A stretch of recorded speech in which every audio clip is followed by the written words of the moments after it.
Hello, friends. Thank you for joining us for another episode of Fort Worth Roots. This is a Fort Worth podcast about our community's creators, and you can find us on all the podcast streaming services, iHeart, iTunes, Stitcher, wherever you listen to podcasts. Just look for Fort Worth Roots. Social media, whether it's Facebook, TikTok, Instagram, it is Fort Worth Roots. And if you want to stream it directly off of our website, it is fortworthroots.com. Shout out to our friends at squadstx.com. Squad STX is an overnight primitive camping, hiking, orienteering, and laser tag course for boys designed by U.S. Army infantry officers as an alternative to Boy Scouts. This is for all boys ages 10 through 16, and you can find all their information on squadstx.com. River Oaks Springfest Car Show is going to be this coming weekend, Saturday, April 30th, at the beautiful Camp Carter. That's located at 6200 Sand Springs Road in Fort Worth, Texas. This is a free event. Starts at 10 o'clock. They're going to have vendors, pop-up markets, games, and events. The Oscar Mayer Wiener Mobile is going to be there. And, of course, the Fort Worth Roots podcast will be on site, talking to people, talking about podcasts, taking pictures and stuff. Just come see us. Come check this beautiful 300 and something acre park that's just nestled in the middle of Fort Worth. It really is incredible, all the stuff they got going on out there. And they will be giving tours of the facility. So check it out. 70-plus antique cars, trucks, muscle cars, things like that. So it's going to be fun. Like I said, it's free. Come see me. Our guest today is a personality type that we have not had on the show yet. This gentleman is nonstop the entire episode. The amount of energy coming off of this dude is, let's just say, spectacular. I just haven't met anybody that can talk like this dude, but he's got a lot to say. He's got a lot of stories to share, and he's got a very powerful mission. He's the founder and CEO of Body Machine Fitness, which is down in the 7th Street area, located at 2300 West 7th Street, Suite 100. This place is incredible, and we're going to talk a lot about that this episode. A member of the team at Body Machine Fitness reached out to us, AJ Bates, and she set this whole thing up, got me in there, got to take a tour of the facility, and this place is incredible. We're going to talk a lot about that in the episode, but you got to go check this place out. June 4th, they're going to have an event, going to open it up to the public. The website for this gym is bodymachinefitness.com, and you can reach our guest directly for investor information at Soder at bodymachinefitness.com. And as much as we talk about the gym and what they've got going on out there for the physical side of it, we get into a lot of stuff dealing with brainwave and harmonics and light signaling and sound energy wave, brain hacking, and just a ton of stuff that I did not expect to get into. But this is a truly unique experience out there at Body Machine Fitness. And I'm just glad that they invited us out there to check it out. So, all right, that's enough out of me. Please give it up for the very energetic and amazing Jeremy Soder. Let's start the show.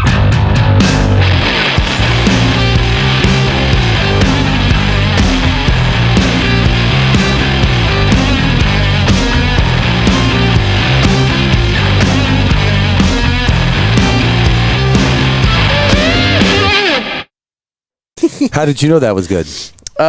Because you got like a meter. Yeah, well, yeah, and I'm used to what other people like as opposed to myself. Got it. So everybody's got kind of a threshold for it. But first time you hear your voice like this, yeah, it's very off-putting. It's unsettling.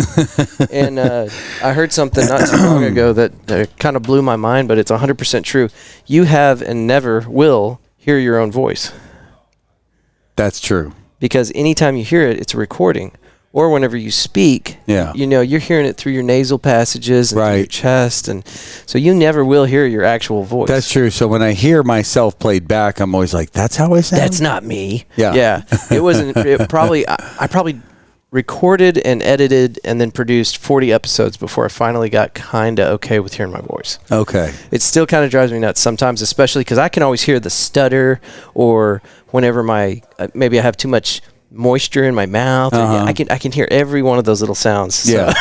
That is funny. All right. But I'm glad Fort Worth Roots got to be the first podcast that got your attention. So dude, I'm excited. Thank you for having me out. You're welcome. No, thank you. So the gym is incredible. Are we recording already? We are. And I didn't realize. That's how easy it is. Jeremy, I've gotten an hour into a recording before and had somebody ask me that question. Yeah, I was like, okay, you're starting to sound a little formal. You're asking me some questions here. I'm not sure. Yeah. All right. Well, I'm excited to be your first as well. And appreciate you guys reaching out to us. Hell yeah. AJ was instrumental in getting us set up and exchanging emails back and forth for about a month, and we finally made it work. So I'm glad we could get that done. So what was the gentleman's name that was showing me around the gym when I first got here? Who had me on a Bo. tour? That was Bo. Mm-hmm. Okay. Bo did a really good job of showing me the mural art and the swag center where people can buy their gear and their supplements, lounge area where your people can come in and kind of socialize before the event starts. And I say event because it's more than just a class, isn't it?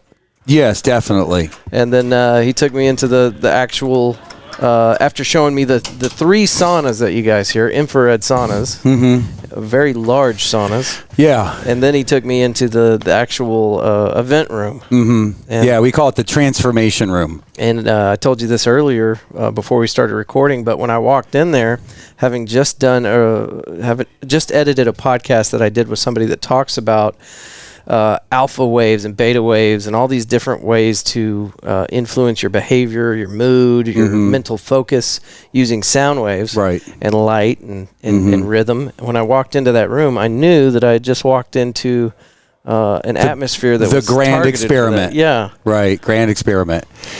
Yeah, I don't think anybody's ever done it. It actually is, I would say that it's odd, but the older I get, the more, probably like a lot of people, because we all say this to each other, these things aren't coincidences, right? There's a lot of stuff, synchronicity that's happening if you're paying attention. So I'm surprised, but I'm not surprised that you just heard all these conversations about light, sound, harmonics, and the effect they have. And then myself, I think it's also because I'm getting older, right? So I'm 51 now. And there's a whole story about, why we should all be fit, right? So I'm trying to reverse that clock. But I find myself, especially this last year, just really having a hard time accepting age. Yeah. So I'm listening to a lot of podcasts, and one I like a lot, his name is Dr. Andrew Huberman. And so we were talking about Joe Rogan. I heard him first on the Joe Rogan podcast because he's I think the professor of neurobiology and ophthalmology at Stanford University, and has his own laboratory called the Huberman Labs. So he's had in David Goggins, he's had Navy SEAL teams, he's had just all kinds of some of the smartest, brightest, most elite people, and he's got virtual reality simulations, and they're able to watch how we as human, as an organism, how we operate under certain types of stresses or being stimulated in certain ways, and they can watch the neurobiology and neurotransmitters and chemicals and modulators that are happening in the brain. And so I've even learned a lot about where we stumbled into some things and figured out some things. I even listened to him and said, wow, we figured out more than we realized. And there is real groundbreaking science on this stuff. And so I've been suddenly meeting a lot of people who've been listening to his podcast and are learning about how dopamine and endorphins change your perception of time, and how, understanding our own biology, we can use these things to manifest sort of new perceptions of thought, how we can unlock our motivation, right? Mental well-being, emotional well-being, spiritual well-being. So it's sort of having this podcast with you, and the fact that you just also heard all of this stuff. Again, it's surprising, but it's not surprising. And so I think there is a little bit of awakening now.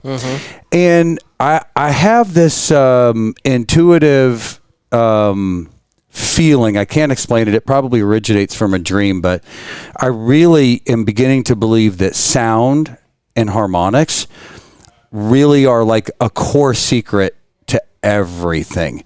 And I think, not to get any kind of biblical, but I think, there's a saying, in the beginning was the Word, and the Word was with God, and Word is a sound and it's a vibration. And so I think Does it say vibration? No, but okay. It would have made it even more interesting if it had said that. It would be. Yeah. No, but I'm just beginning to believe that there's some ancient knowledge, there's some ancient science, and I know that we biologically, now I'm not a scientist, I'm not a theologist, so I don't want to profess that like somebody in your podcast be like, oh, he's a total idiot, doesn't know what he's talking about. Yes, I'm going to freely admit I'm a total idiot. I don't know what I'm talking about. But like a lot of human beings, I am having experiences, and I am watching how my own biology, my mind, my emotions, how they respond to music, sound, vibrations, beats. And I realized that we as this biological organism, whether you believe we've been here for thousands and thousands of years or, 4,000 years, doesn't matter. But we can look at all kinds of, whether it's indigenous tribes, we can look at really any society. It doesn't matter. All humans have music. Yeah. They have sound. And it makes us feel a certain way, all of us. So it goes to show you there is something profound in there. And so that's one of the things that was really important to us, to try to dial that in and use that as an instrument, as a tool, and unlock people's motivation. Yeah. I've almost got chills sitting here listening to this, because it's eerily falls right in place with episode 70 that's getting released tomorrow that I just finished editing. Okay. Talking about this kind of stuff. And I don't know if you get to go out much. You're obviously a very busy man running BMF, but if you do get a chance to go to this, there's a type of music that is popular, and I didn't know this. Okay. Psychedelic rock, which I think that's the right genre. I don't know. There's so many different genres. Could be. But they focus on that modality, that rhythm that connects with certain emotions and there's even deeper, and so I'm not sure how deep and how crazy to show people I really am in the podcast. Go nuts. But some of the things that we do here, and I don't want to give away all of our trade secrets, because there's a lot of science behind it, and I know we're gonna get into it later. Yeah, some of it. But there's definitely there's an art to it, right? That came through a lot of hard work and trial and error. Right. But I don't think I'd be giving away any big secrets if I, talked about, you go onto Spotify and you go type in 432 hertz. The other one is 528 hertz.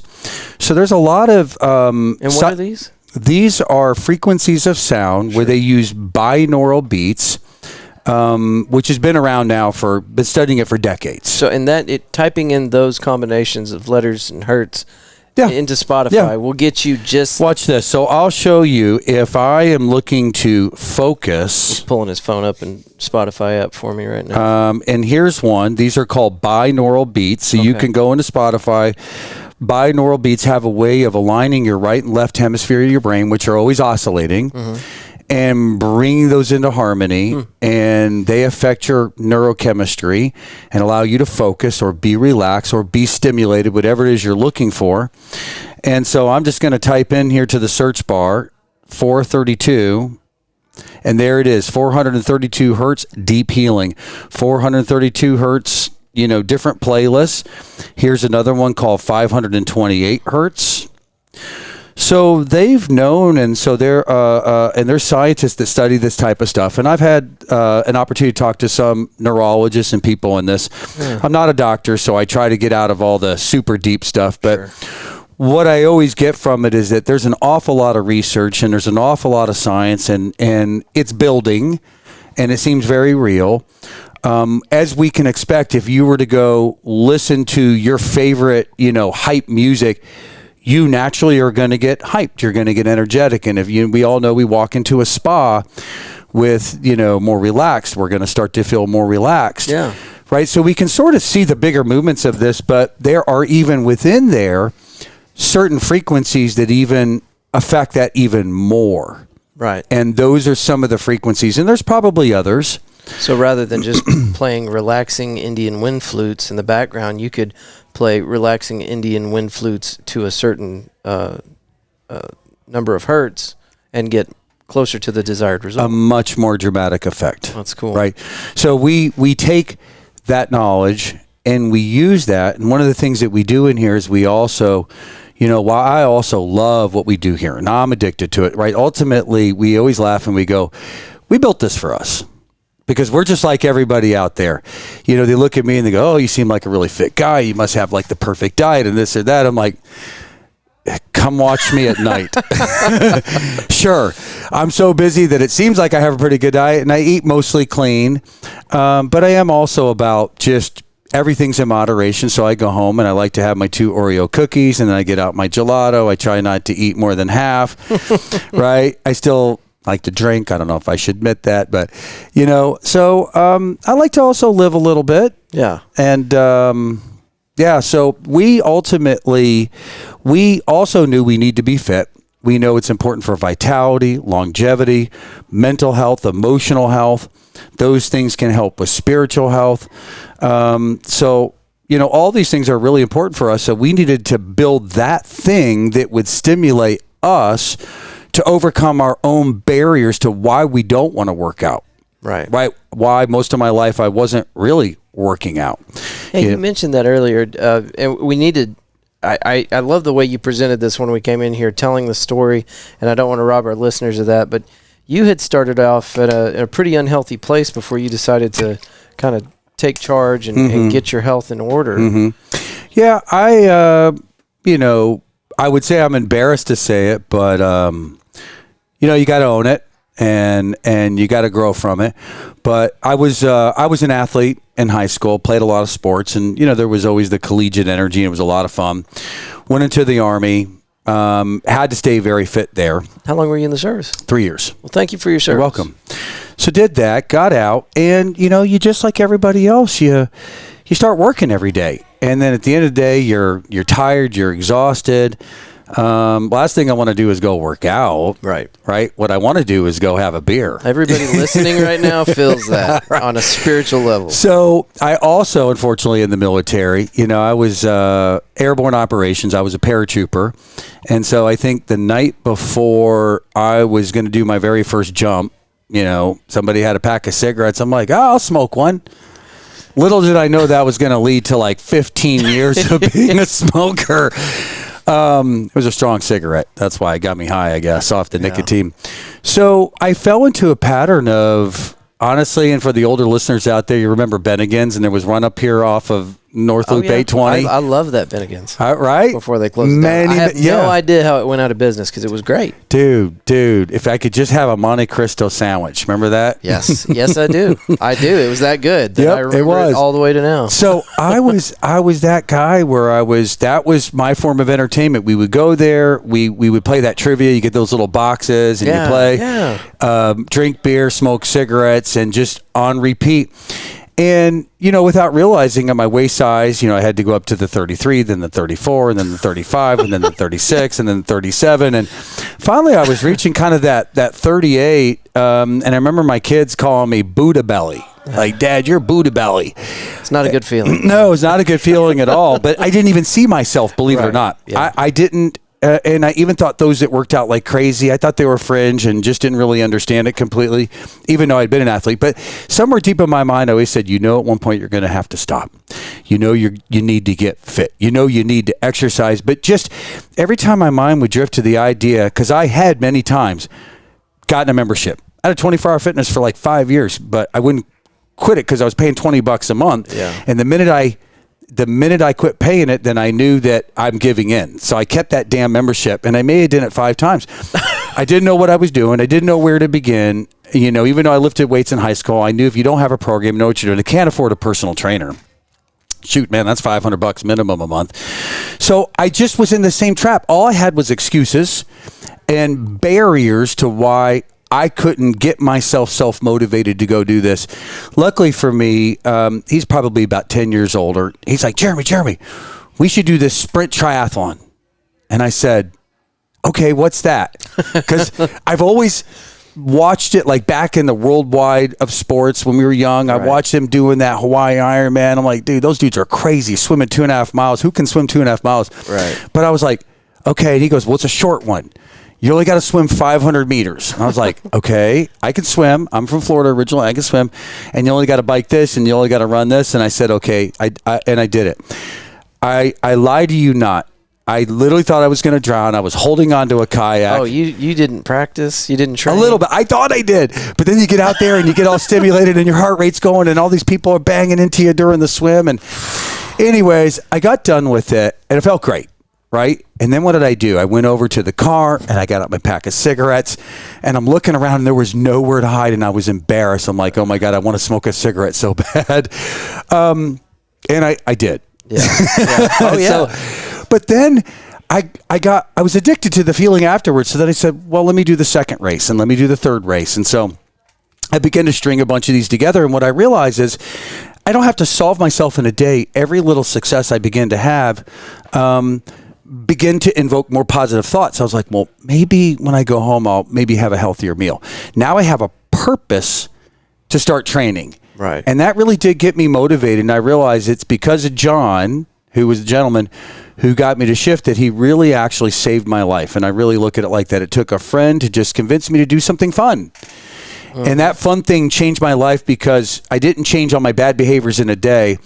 But over the course of 5 years, I went from that person to dropping 30 pounds and completing my first ever Ironman distance triathlon in Florida, which was a 13-hour race, and trained and was in the best shape I had ever been in my life. 13 hours? 13 hours, what it took me. There's people faster, well, but sure, that was my damn. speed. But I loved it, and I was never in pain. I trained for it properly, did everything properly, but along the way, it forced me to learn about nutrition and diet, and clearly smoking was not going to work in that program. No. So it changed and shaped everything. And so that was my first part of my journey from being like everybody else, where I had all these bad habits. I was having fun. I can act like I wasn't having fun. Right.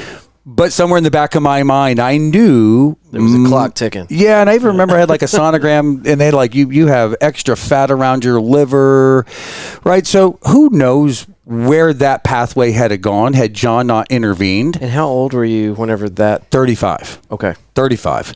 And so I did my first Ironman at age 40. Mm-hmm. And then, that's what changed my life. I don't know if you want me to go on with the second part of the story yet. Well, I think that a lot of people deal with what comes next in your story, so I think we should definitely cover it if you're comfortable with it. Yeah, totally. So you're 40 years old. You're probably in some of the best shape of your life. Yep. And you suffer a pretty severe injury, right? Yeah, well, I don't know if I would call it quite like that, but I finally found that thing that saved me. Yeah. And I was addicted. And I remember I went home and I got online. I'm like, ooh, what's the next one I'm doing? And I said, ooh, Texas Ironman. It's going to be the inaugural one. It's going to be in Houston. I'm in. Paid my $600. Went out for a run one night. My knee felt really weird, like it needed to pop. Normally that goes away. Didn't go away. I should have known because I was also running, and I know it's going to sound kind of weird, but I felt some numbness at the end of my male appendage. Ouch.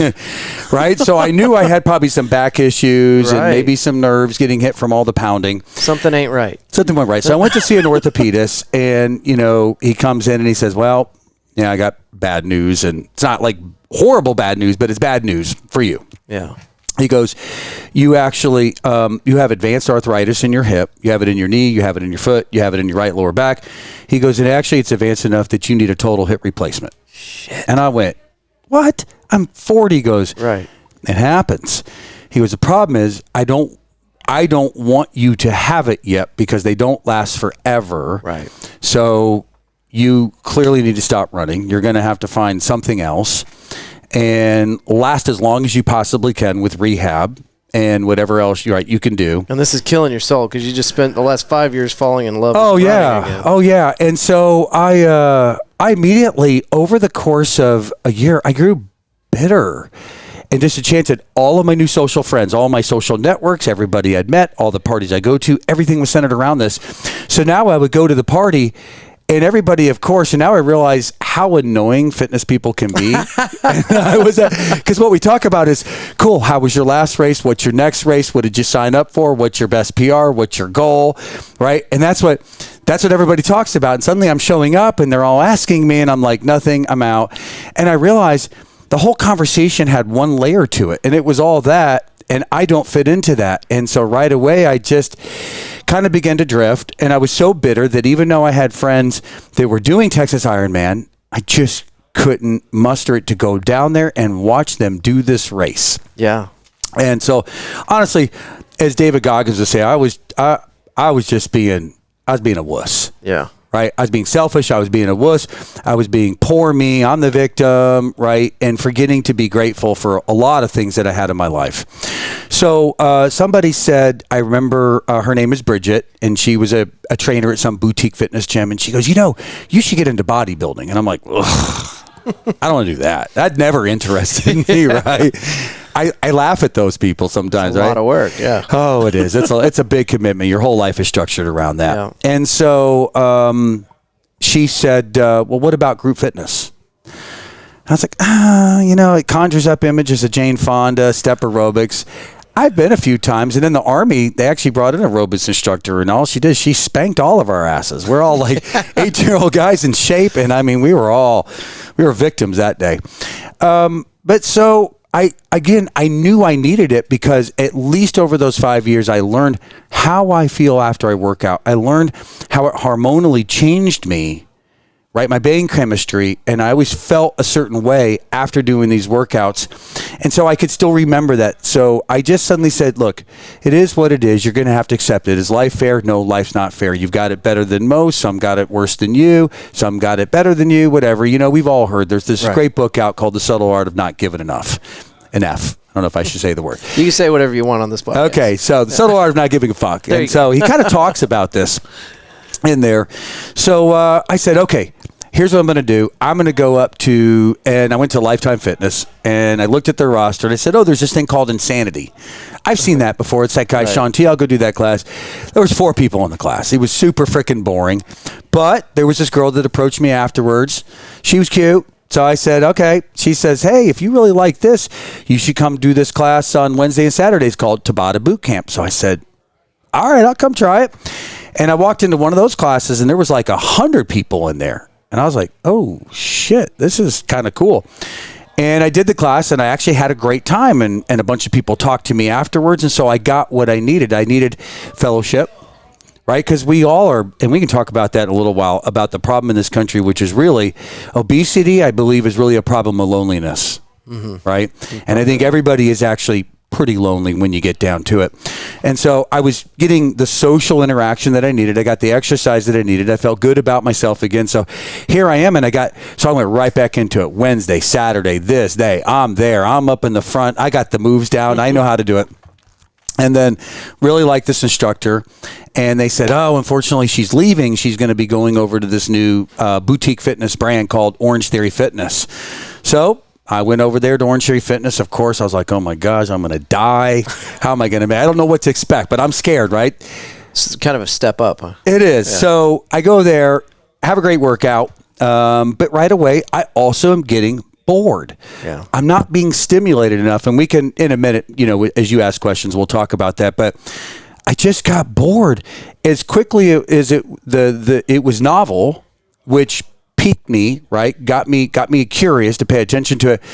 But, I guess just in my lifetime, to tell the listeners out there, after serving in the Army, jumping out of planes, and I went and got a pilot's license. I had a crotch rocket. I was the crazy guy driver. I was just doing all this kind of risk stuff. Skydiving, got a couple hundred skydives. I've just always been a risk taker. Damn. So to keep me stimulated, which was amazing about triathlon kept me so excited. That's what's amazing about it. I don't know how or why, but it did.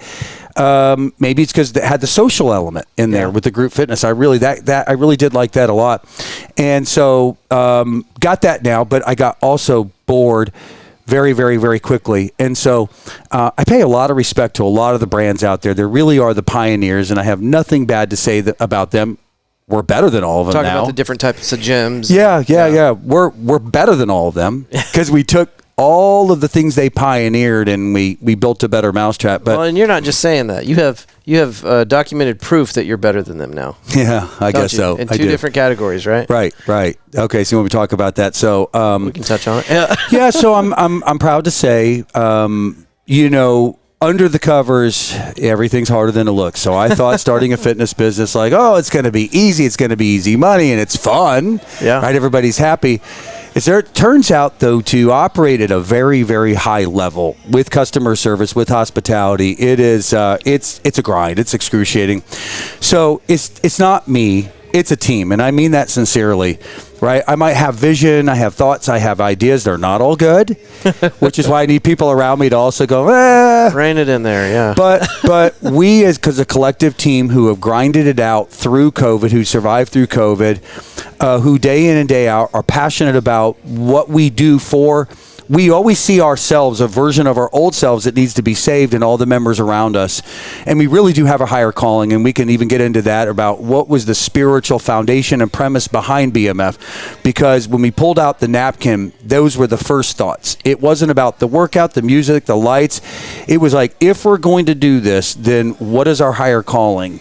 And it has a true spiritual roots and foundation. And once I explain it, you'll see how everything from there manifested out of that sort of base DNA. And so, sorry, I forgot now. What were you just asking about? I hate stopping you because, I mean, everything you're saying is interesting. But what started this train of thought was we were talking about how you guys have earned 2 awards. There it is. This year. So the team collectively together, Dallas Morning News came out with their big, I think it's actually their inaugural contest they decided to do, where you vote the best in everything. It's called the People's Choice Award. So you vote best restaurant, salon, this, that, whatever. Admittedly, one of them is our members, and she says, I want to nominate you. And I was like, oh, Leanne, if she listens to this, she'll laugh. I was like, we have no chance. You know, you got all these big brands, you know, Orange Theory's all over the Metroplex. We're one studio in Plano at that time. Soul Cycle. Yeah, name all the brands. I was like, we have no chance. She's like, Jeremy, you never know. Like, you guys are so amazing, and you're so different. And, you should be positive about this. And I was like, okay, we just have so much going on to have to promote this. It's like, oh, I'm tired. We're still in the middle of COVID. So I went home and I talked to my business partner, Marga, who is also the brainchild. And without this, none of it is possible, right? Everything you see, the look and the feel, trust me, it's not a man designing. It is a woman, 100%. So she's brilliant. And so I told her, and she's like, same way. She had the same, like, no, I don't want to do it. It's a lot of work, and we're not going to win anyways. And I don't know, something changed overnight. She has she gets strong premonitions. She woke up the next day and she goes, you know what? I think we should do it. Mm-hmm. I said, all right, I'm going to back whatever you say. So we went into this thing, and in the end result is the people voted. There was over 150,000 votes, I believe, in each of the fitness categories. We got nominated for 2. One for any kind of boutique, smaller gyms, which are F45s, Orange Theories, CrossFit, you name it. Other one, which is bigger ones, Cowboys Fit, 24-Hour Fitness, you name them, all of them. Yeah. We got a call one day, and the guy, Jack with me, and I said, okay, so I can tell by the tone of voice we didn't win. Well, I can't tell you yet until you sign this NDA. What? Yeah, I had to sign an NDA because I couldn't announce it. And I said, dude, honestly, I'm not good with third place. He's like, no, it's a great honor. To even place is a great honor. And I'm like, unless we won first, I said, I already know we're the best. And I'm not saying that egotistically, what we've done is so radical and dramatic, and I know we're going to tell the listeners about it in a minute. If we're not recognized for it, it just... it's being negative again, right? So you're going to hear, everybody knows me says how positive I am, but I'm human, so I got some negativity. They fight each other every single day. And I said, okay, you're right. It is a great honor. Okay. And I said, okay, I just signed your NDA. I sent it back. He goes, well, I'd like to tell you, Jeremy, that congratulations, you won gold in both categories. And literally, I went, whoa! I jumped up, the chair hit the wall, shit went everywhere. That's and awesome. All my staff, you met Bonnie and some of them out there, they all had an anxiety. They're like, what's going on? And I'm like, we won! We fucking won! I can't believe it! I was like, are you shitting me? He's like, no, I'm not shitting you. Was that here or your Dallas office? That was in the corporate. I was in the corporate office. Okay. We have a little corporate office up at Frisco. Okay. So I literally I couldn't freaking believe it. So, of course, like a lot of people, I self-reflected. I'm like, see, dude, all that negativity you told yourself. What if you talked yourself out of it? What are the lessons you can learn? You were close to saying, I'm not signing this. I don't care. Dude, I was out. I was out. So I had to tell Leanne. I was like, oh, my God, Leanne, thank God you believed in us. And I didn't believe in myself. Yeah. So... yeah, I'm human. I'm work in progress. So I'm yourself with good people that also believe in you. So yes, no, without them, I mean, I honestly, day in and day out, they run the studio. They create the experiences. They really do. So let's roll into that because you just mentioned the reason that this gym is so special. It's more than just the fact that people are meeting here to exercise. There's a lot that goes into this. There is. And I'll just draw on kind of an experience. So, and I'm not trying to give, I don't want to promote Orange Theory Fitness. It's quite the opposite. Right. Don't go there. Come here. No, there's that movie called Founder, and it has Ray Kroc. It's a story of Ray Kroc.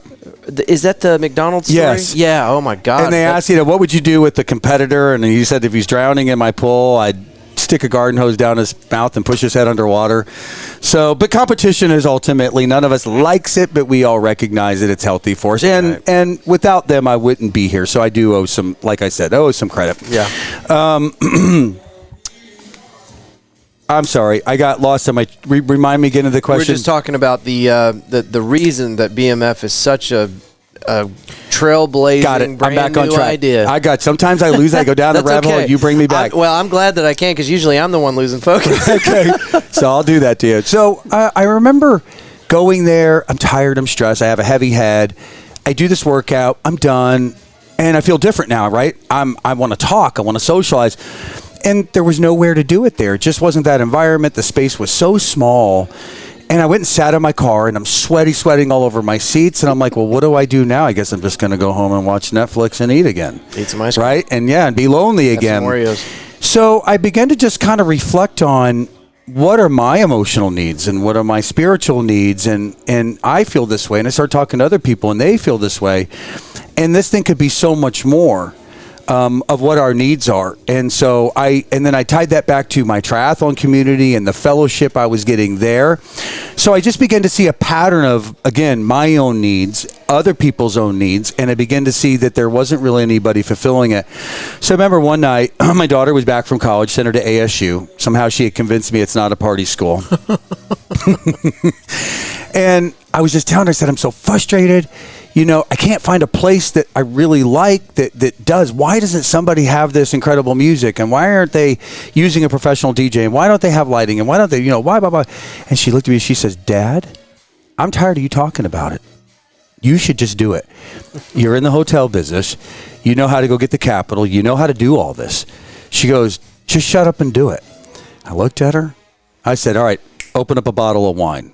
So I told you, we work out so we can drink wine. Right. So we go grab a couple white pieces of paper out of the printer, and we sit down, and I said, okay, if we're going to do this, what will I need to be passionate about this? It's not just fitness. It actually has never been about fitness. And I want you to ask me this question in the end. It has never been about getting fit. That is a byproduct, right? That happens out of all the science that we do here. And we said, first and foremost, this has to be a spiritual mission. We don't have to call it church, right? Everybody, has different religious and this and this and that. I don't get into any of that with anyone at all, period. But I knew everybody needs spiritual nourishment, and they need fellowship, and they need that to be emotionally, mentally healthy. So we said, our first mission is just going to be pure love. Pure love. It's going to be that simple. Love is intelligent, I believe. And you can project, or you can send or wish love out, and you don't have to tell it where to go. It knows where to go, and it knows how to help, when to help, who to help, and it does it all on its own. You just got to be willing to do that and to get outside of yourself. So we said our first mission is going to be love.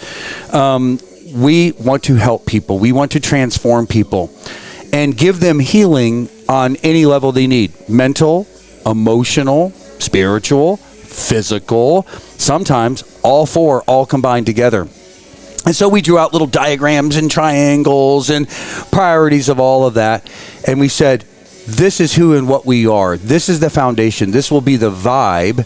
So we want to be, in our mind, we want to be a dichotomy of this crazy, fun, gregarious, energetic, hardcore, right, brand that's going to be exciting and stimulating.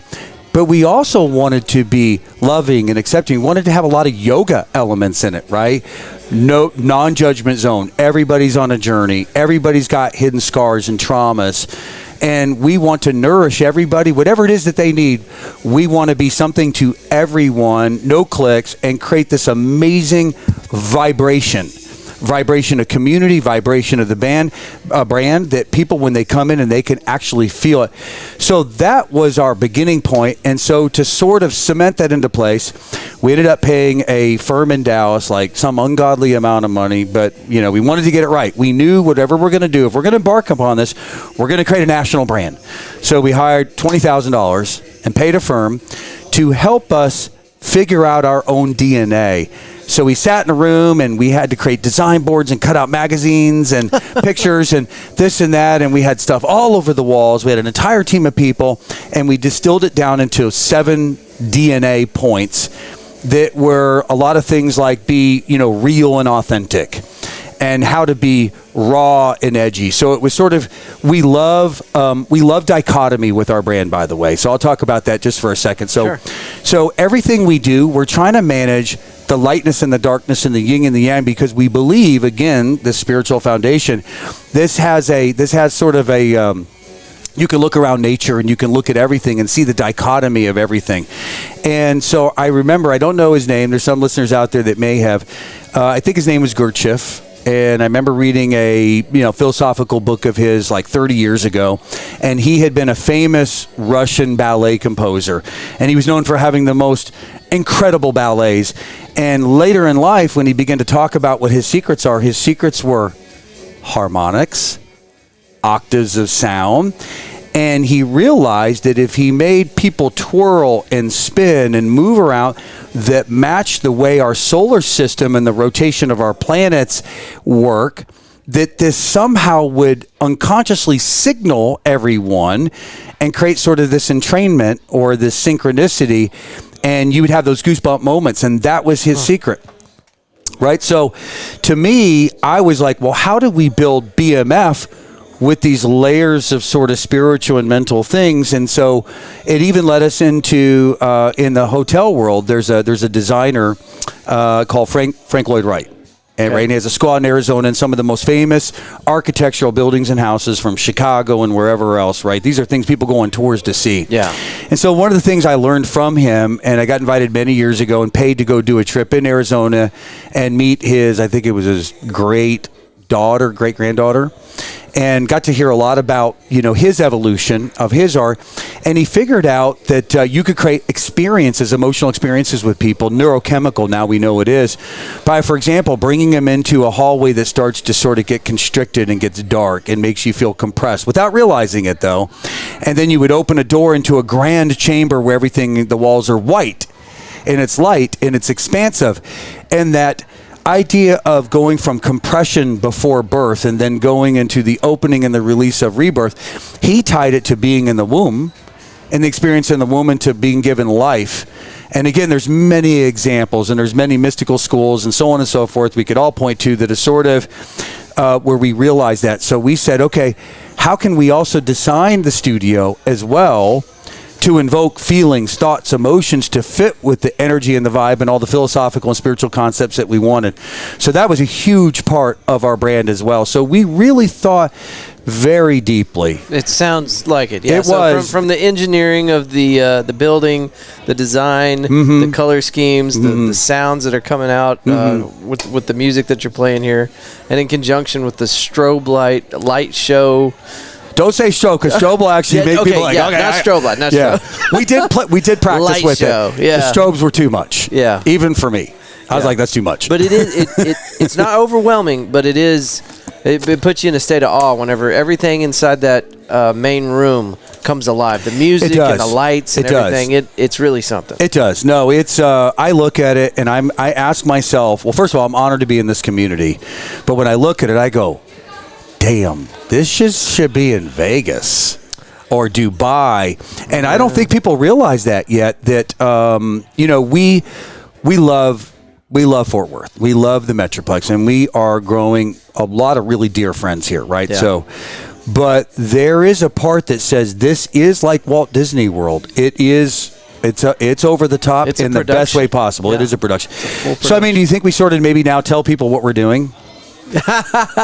After all the backstory for the last 40 minutes. Yep. Yeah. Okay. Well, it's wherever you want to take it. I mean, for sure. So, I'm the host of the show, and in some regards, I guess I'm a terrible host because I generally let the conversation go where it wants. Yeah. I try to stay off of note cards and things like that. Well, you never know where it's going to go. It's one of the things. I can go down 1,000. My brain works very dimensionally. Yeah. So my brain, like a lot of people's, right, it's got a combination of visuals and feelings and things like that. But I think on multiple levels simultaneously, and I never know which rabbit hole I get sucked into until I realize I'm already at the bottom of the well. Yeah, no, I do it too. But so BMF is I'm going to let you do this because I don't know the best way to articulate this. I've never seen anything like it. Right. But this is this is something that I know I want to try, and I think anybody that walks through those doors is going to want to know more about it. Yeah, absolutely. Again, remember, we created this for ourselves. Yeah. But it's so damn expensive. We're like, shit, man, it's got to make money to keep the doors open, so we also have a place to work out. And I laugh at people. I say, if I was a billionaire, I legitimately would build this place for free. Classes would be sold out, because what are the thing you probably heard me say is, what do I crave and what do I need? Community. I need fellowship and community. That's what I need, okay? I need friends. I need to walk in and be like, oh, man, hey, Andrew, and this, that, and fist bump, fist bump, fist bump, fist bump. I don't even care if I work out. You go like, hey, we don't feel like working out today. We're going to go across the street to the pub. I'm like, okay. I can't do that every day, but I'll do it every once. Well, I took some pictures, and I think I'm going to incorporate them into the YouTube video, and I'll put these up on our social media accounts too. But the room in there, you've got treadmills, three or four or 5 levels high. Yeah, let's describe it out to him. I'm going to start I'll start first with the neuroscience. Okay. How's that? Yeah. And then we'll work our way forward. So what everybody probably wants to hear, maybe they don't want to hear, I don't know, but I'm going to say it anyway. So in my 20s, while I was going through sort of my spiritual awakening and revolution, I had a dear friend named Rose, and she said, hey, I got this cool thing. It's called a mind machine. And it's this electronic device, looks like a Walkman. Younger listeners won't know what that is, but that's okay. We do. And you're going to wear a pair of goggles that have lights that are going to flash in your eyes, and you wear headphones, and they're going to play a bunch of sound, and you set your programming. And so I said, okay, I want to feel like I took an hour nap, but I want to do it in 5 minutes. So I'd put this on. It would play these harmonic frequencies and ranges. And the next thing you know, I'm like, boom, going down into a black hole, right? So 5 minutes passes. I feel like I've been asleep for an hour. And I was like, dude, that is amazing. And then, real quick question on this: was it alternating lights left and right? No, it's been a long time since I used one, but I don't remember that. No, they were flashing very quickly. Yeah. So I couldn't even tell you what the pattern was, but there was scientific patterns that scientists figured this out and put it into a device. You can still go online. I recently did buy one. I just haven't used it yet. But you can go on Amazon and put in Mind Machine. There's lots of different models that come up, and they've gotten even more advanced.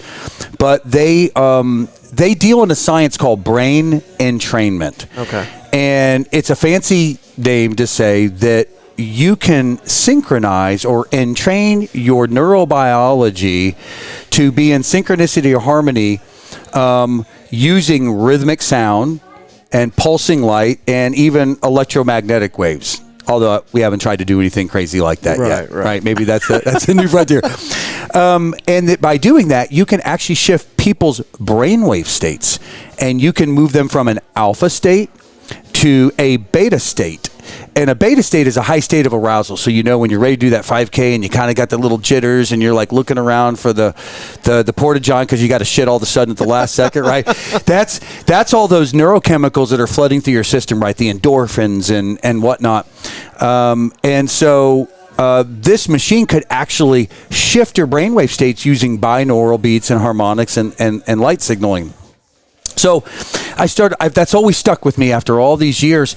So we were thinking about okay, just imagine money doesn't matter. And if you were going to build the most amazing immersive workout experience that would stimulate your nervous system, what would that be? That triggered a thought. And I said, shit, man, I remember this thing I learned with Sigmund Freud. And he said, humans do things for 2 reasons only, to either gain pleasure or escape pain, right? Walk yourself through a million examples. You're going to realize it's one of those 2 things. Right. It's called the pain-pleasure principle. So I said, okay, what is the problem we're trying to solve? Besides loneliness, obesity, and fellowship and all these things, let's put that aside. Let's just talk about fitness is going to be our excuse to bring people together into a community. Right? That's really what this is. We had to have an excuse to create a venue centered around a thing we would all do together so that we could pull off this experiment. And that's what this is. And so we realized, okay, so sorry, this is where I went down the rabbit hole and I just lost my grasp of my thought again. No, you're doing good. Help We're talking about BMF and where it originated from, and you remember in your 20s during your spiritual awakening, and you had the glasses and you put them on, and that's the brain entrainment. I was trying to figure out where I was going to make the leap over to this now with this. We were talking about Freud, and you only do things for 2 reasons. Got it. So the whole fitness industry, I realize, although we all should be doing it for vitality and longevity and emotional mental health, I've already said all the reasons why. We all know we should. We all have some residual guilt inside. Sure. So I said, there is pent-up demand. The majority of people know they should, want to do it, but they have the same barriers, whether they're intimidated, they don't know what to do, they're scared, they don't have a program. It's barrier, excuse.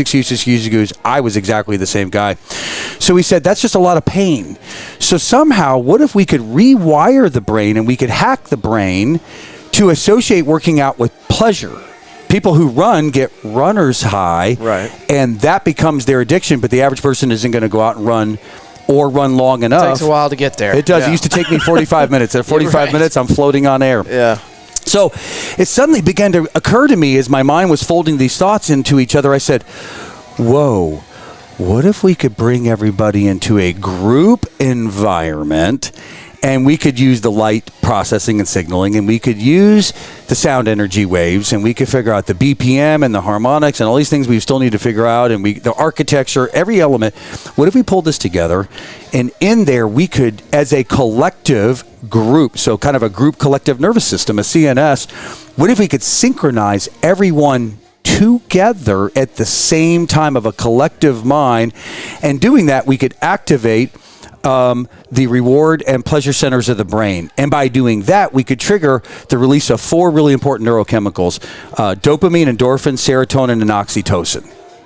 And if we could do that, we would create, those are addictive drugs in the body that we manufacture ourselves. We could actually create addiction. And what if we didn't just do it once? What if we could figure out a way to do it to you in a 45-minute class over and over and over and over and over again, and literally just make a crack addict out of you? Jeremy, you're a drug dealer. I know, exactly. We peddle in drugs, but the good kind. We always say, make you an addict, but the best kind possible. Yeah. So if we could do that and get you addicted, and the community is part of that element, right? So you still got to do all the other elements. You got to do amazing customer service and hospitality, and you got to have fellowship and the vibe and all the things I talked about. But if we could get into people's neurochemistry and really do that, it'd be fucking profound. Yeah. Dangerous in the best way possible, but if people understand what I'm saying, we could do it. The whole industry has been trying to solve an unsolvable problem, which is how to get people motivated to want to work out, and they're using gamification. You got your Fitbit, you got your heart rate. I'll be honest, after I saw, okay, I'm going really hard and my heart rate's at 160 again. Okay, the novelty wore off. Now what? Yeah. Right? So to me, even when I was working at these other places, I took off the heart rate. Who gives a shit? Just go hard. But everybody's trying to go gamification, more data. And I said, you know what? I don't think that's the way. Yeah. I think the way is to get people into the neurobiology of the brain, stimulate these things, and if we could do that, we're going to make them rewire the brain. They're going to become addicted to fitness, and so that's exactly what this whole experiment is. That is at the foundation what truly is BMF. It is the community, it's the culture, it's that we're going to rewire your brain, and we're going to save your life.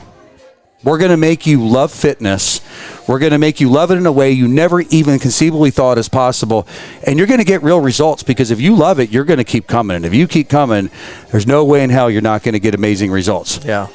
So that's probably a stopping point. And when you're ready, I can now lay them out, give them a visual of what if they're coming into a BMF workout, what does the room look like? Yeah. Walk us in. Okay.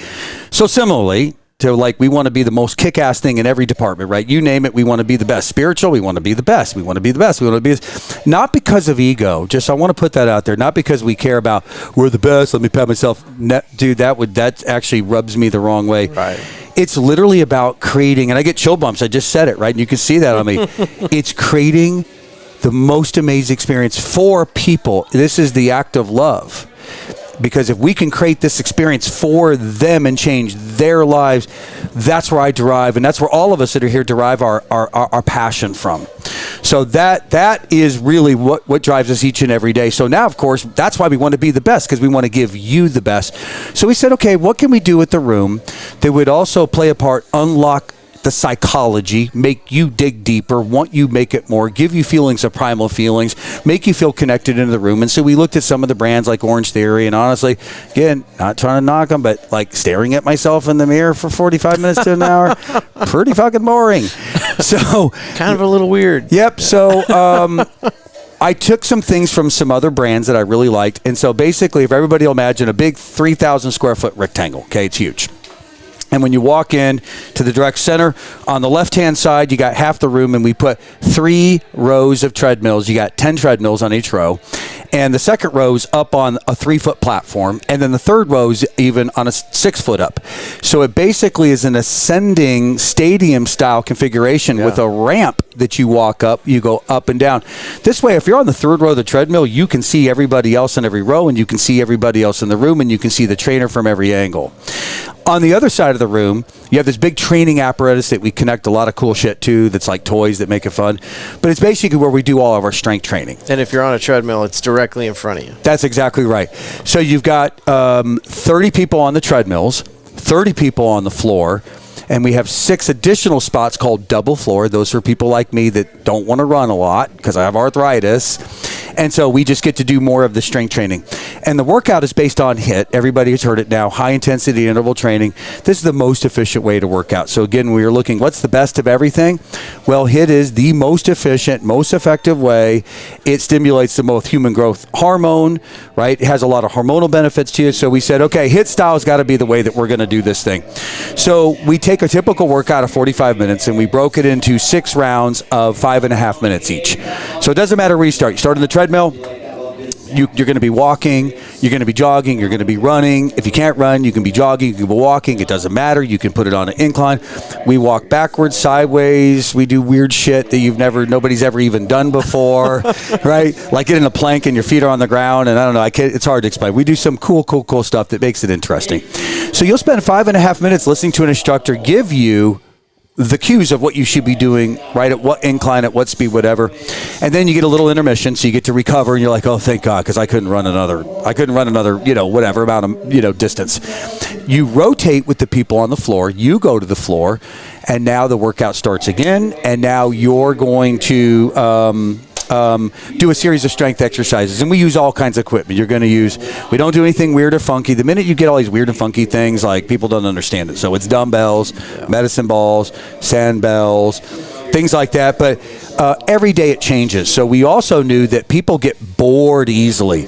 So every day is a brand new workout, and week to week, you never know, are they going to be 5-minute rounds, 8-minute rounds, 12-minute rounds? Jesus. You don't know what equipment you're going to be using. So, yeah, you might do a squat this week and a squat next week, but something's different about it. Yeah. So, but we did create a commonality of it. We said, okay, well, Mondays are always going to be upper body, Tuesday lower body, Wednesday core. The method is I lifted hard on Monday. I can't lift my arms on Tuesday, so I'm going to make an excuse why I can't work out. Yeah. But unfortunately, it's leg day, so you have no good excuse. Right. So then you go, okay, by Monday and Tuesday, I can't lift my arms and I can't use my legs. Wednesday is core day. Don't worry. Come on in. Yeah. And then we repeat. We start over, upper, lower, total body. And then Sunday we do this really cool thing where we set up all these circuits. So we work very, very hard with the same amount of constant creativity to make the workouts different, unique, and challenging, and new equipment, and continue to push you. I mean, I've got over 1,500 workouts, and still I am sore after every workout. Damn. And the cool thing is, the method is, it's scalable to all fitness levels. We have people that come in here every day. They're might be a mom. She's had 4 kids. She has sacrificed herself for her family. This is a very common story, by the way. She's now worried about her health. She went to the doctor. She's heard a bunch of bad news. She knows she has to change her life, and she's scared to death, and she's intimidated, doesn't know where to start. I mean, people will literally break down and start crying. Yeah. And this is our purpose, and that's what rejuvenates us, believe it or not. And so she's like, I don't know what I'm doing. It's okay. That's who we're for. Right. And she maybe doesn't pick up any weights, and she takes lots of rest, and she does less reps, and she takes it at our speed.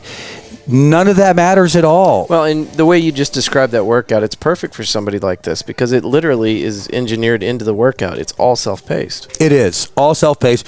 So, in our studios sometimes, we'll have some NFL athletes. I'm not going to say who they are, but they come in there, and they come in there with their wives. And, of course, I talk mad shit to them. I'm like, try to keep up, bro. And they look at me at 51, and they laugh, and then I actually do smoke them. Yeah. Yeah, well, because I'm fit at this workout. Yeah, well, you pointed it out earlier. You're talking about your Army training, and then they brought in somebody for a step workout, and it smoked your ass. I experienced that, too, myself. I was in great shape. I had some soccer moms at the gym asked me to, hey, come on over here and do this step class with us. I'm thinking, Well, they put a hurting on you. Obviously, I'm, in shape well enough that this is not going to be worth my time. So I went over there almost out of pity, like, let me give you another body in your class so you don't feel bad. There's only 3 of you, now there's 4. Oh. I left there so embarrassed. Yeah. Because I couldn't keep up with those women. It's a totally different I still thing. get smoked in some of these classes, not by the NFL athletes. It's always the ones you don't expect. Sure. It's that like you said, that soccer mom that's in there. They're good at that workout. Oh yeah, they are. So the cool thing is we can have an elite athlete like that in there, and we do have many. But they pick up very, very heavy weights. They do a lot of reps. They don't take a lot of breaks. They go hard. But right next to them is the mom, who's the exact opposite. Steady tempo. And for both of them, it's exactly the right difficulty of workout for them. So you can make it as hard as you want. You can make it as easy as you want. We don't care about that. What we care about is you just keep coming. Change happens through consistency and repetition. Yeah. So that's part of our messaging. Every time you ask us about what do we think and what do we feel, again, it's always we're taking the high ground. Yeah. And that's, again, about our brand, and everybody has the same vision of that. I got to bring this up because it's something that I found very interesting. You don't have one single trainer in that gym. Well, no, we do. No, you have inner trainers as a way to explain to you me. got me. Enter trainers. So are we allowed to talk about that? We are. So, again, one of the things, everything comes from an experience that we had. And the experience was, I'm in that class at Name the Brand, and I'm like, it's Friday, I'm tired, my head hurts, I didn't really want to go. And I've got this person talking to me in a monotone fashion, putting literally zero energy or passion or drive into this workout. Yeah. And again, and as I'm trying to figure out how not to walk out of the workout, right? Because I made it here already. I might as well finish it. Right. I'm romanticizing in my mind, well, what would the perfect trainer look like? Right? They would be bigger than life. They would be like a maestro in front of the concert, right? And they'd get up and they'd be like, go, Jeremy, go, go. And they would be motivating me and inspiring me, and they would be saying inspirational things along the way. And so we've met some people who have that, who are great at the inspirational messaging during a workout. And so we said, again, we've seen some examples of the best of everything. How do we combine it? What does the perfect, most elite trainer in the world look like? And then I set a mission, and we said, team, we will have the best trainers in the world. And everybody's like, oh, yeah, we want to be. No, I'm like, no, I'm not joking. I mean, we're going to have the best trainers in the world not because it's going to make you feel good. There's another brand, and I won't say who they are. For a long time, their hallmark was the trainers were the center of all the attention in the universe, right? It was them. You're the entertainer, and it's all about you, and these egos got inflated, and it didn't feel good to the members. No, it's not about them. It's a privilege and an honor to be able to change people's life and work with people's lives. So it's all about the members. And so when we want to be the best, it's not to feed our ego, and we fight that internally. It's to create the best experience, again, back to the member experience. So we said, okay, if that's our goal, that's our objective, how are we going to do it? So we looked all over the Dallas area. We went to all these classes. We heard, oh, so-and-so is the best. We went there, and we snooze fest. I'm asleep already, right? Not good. Then we went to New York, and we went to L.A., we went to here, we went to there. Finally, somebody says, hey, I know somebody, and you should go see them, and they're in Miami. So we went to South Beach, Miami. We took this particular class, and within the first 1 minute, I said, that's our guy, right? He knows the method. He can teach this to other people. He has all the elements that are necessary. So then we said, shit, how do we get him to move from Miami to here? So we brought him here with his wife, flew him in, and they have a 3-year-old daughter, and really didn't want to raise a daughter in South Beach, Miami anymore. Sure, so it was perfect. Sure. Perfect timing of the universe. Got him to move out here. He taught it, but he never understood what he did and why he was so good at it. So I began to one of my abilities is to deconstruct. So I deconstructed him. I reverse engineered what he does, when he does it, how he does it, all the things he says and how he says it, and why people, and he's trained some of the biggest celebrities, Shaun T, Victoria's Secret models. I mean, you name it. This is a real person who's really one of the most elite best at this in the world. And we said, okay, and we're even going to help him even achieve more and get better. So to do it, we said, okay, after a while, we as we deconstructed and we created manuals and workbooks and exercises, and we ran boot camps on how to teach this stuff. And we got our first wave of trainers, and they were all great and amazing and moved us along that trajectory. But every time we get a training class, we would have 12 people, and only 2 would make it. And we said, God, we got to figure out how to get a better, right? We're running into a problem where a lot of these people aren't comfortable. They've never entertained. It's great that you can articulate how to do a deadlift, but how do you inspire and motivate? What is your vocals and power and inflection and body language that I feed off of? How do I bring that out of you? And I said, we need help. So we brought in some theatrical people. One of the time was the professor of theater. I think his name is Jim at SMU. And so, and then I remembered that my sister Jennifer has been doing dance and entertainment. She was the director over at Southern Palace at Six Flags. This is Jennifer I met? That's right. I didn't Jennifer. know that was your sister. Yeah, I know. I left that part out, but now I am. So Jennifer owns her own entertainment company, right? So she's done huge philanthropy things for at the Fort Worth Zoo. I mean, one year I'll never forgive her. She had me wearing a unitard, like a zebra, on stilts with my junk all bulging up. And I walked around on stilts all day in the Fort Worth Zoo dressed like a freaking zebra for $400 just back in the day. That's good. That's some good side change. Try walking in stilts for 4 hours. That's a hard work, and I can dance and spin on them. So I come from that entertainment family, probably picking that up already. So I said, Jennifer, I need your help. Do you think you can help me teach them vocals and theater and unlocking body language and da-da-da-da-da-da? And she says, oh, my God, this is incredible, right? And so she's like, wow, they're enter trainers. Listen, we love that. Okay, so she came in, became part of the program with Ethan. Those two together now have found a way to almost get a 90%. So we don't need to hire somebody who's an experienced group fitness trainer. We can take anybody who has a desire and a passion, a will, a want, and we can teach them the program. And it's not easy. It's 2 months of boot camp every day. That's wild. Because you saw the room, you got 66 people in a workout simultaneously, 2 workouts happening differently, different timings, different cueing, and you got to keep pace of it and adjust the volume and be playing with things and inspiring and motivating. So you got 30 things. So if you're an ADD person, I know I couldn't do it. Probably out. So it takes that. It takes them another 6 months to a year to actually really find themselves and to blossom. And so I truly say this. I always hesitate when I say this because I'm nobody's going to believe it. Of course I'm going to say this, but really, we've traveled a lot. We've looked at all the big brands. We know who our competition is, and we mean it sincerely. We don't have competition. There's competitors, but there's nobody in our niche doing exactly what we're doing. We really are unique. And we said last time we were going to take our guys. We're like, okay, guys, now we're taking you guys to New York City. We're taking you to the epicenter. We're SoulCycle and Peloton, and we're going to show you guys where the bar is at so we can lift you guys even higher. Don't even know what higher is. I've never seen trainers as good as them, but we're going to figure out where it is because that's what I do. I just keep pushing and driving into excellence, right? You're at 95%. We're going to go to 98%. So we go to New York. We go to the biggest, baddest, whoever is the biggest, baddest brand and the biggest, baddest trainers. All of us looked at each other and we're like, they're not that good.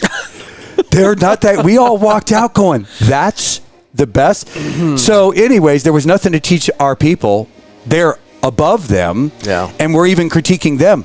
Body language, this dude, his shoulders are slumped over. What is he signaling to me? He should be standing shoulders up and proud. He should be eliciting confidence. He should be counting down and motivating the room. We feed off of it's like a maestro. You feed off of their physical energy, and we can transmit energy to our members who are tired or whatever else with our physicality and our vocals, and none of them did it at all. Yeah. So we walk back feeling pretty good about ourselves.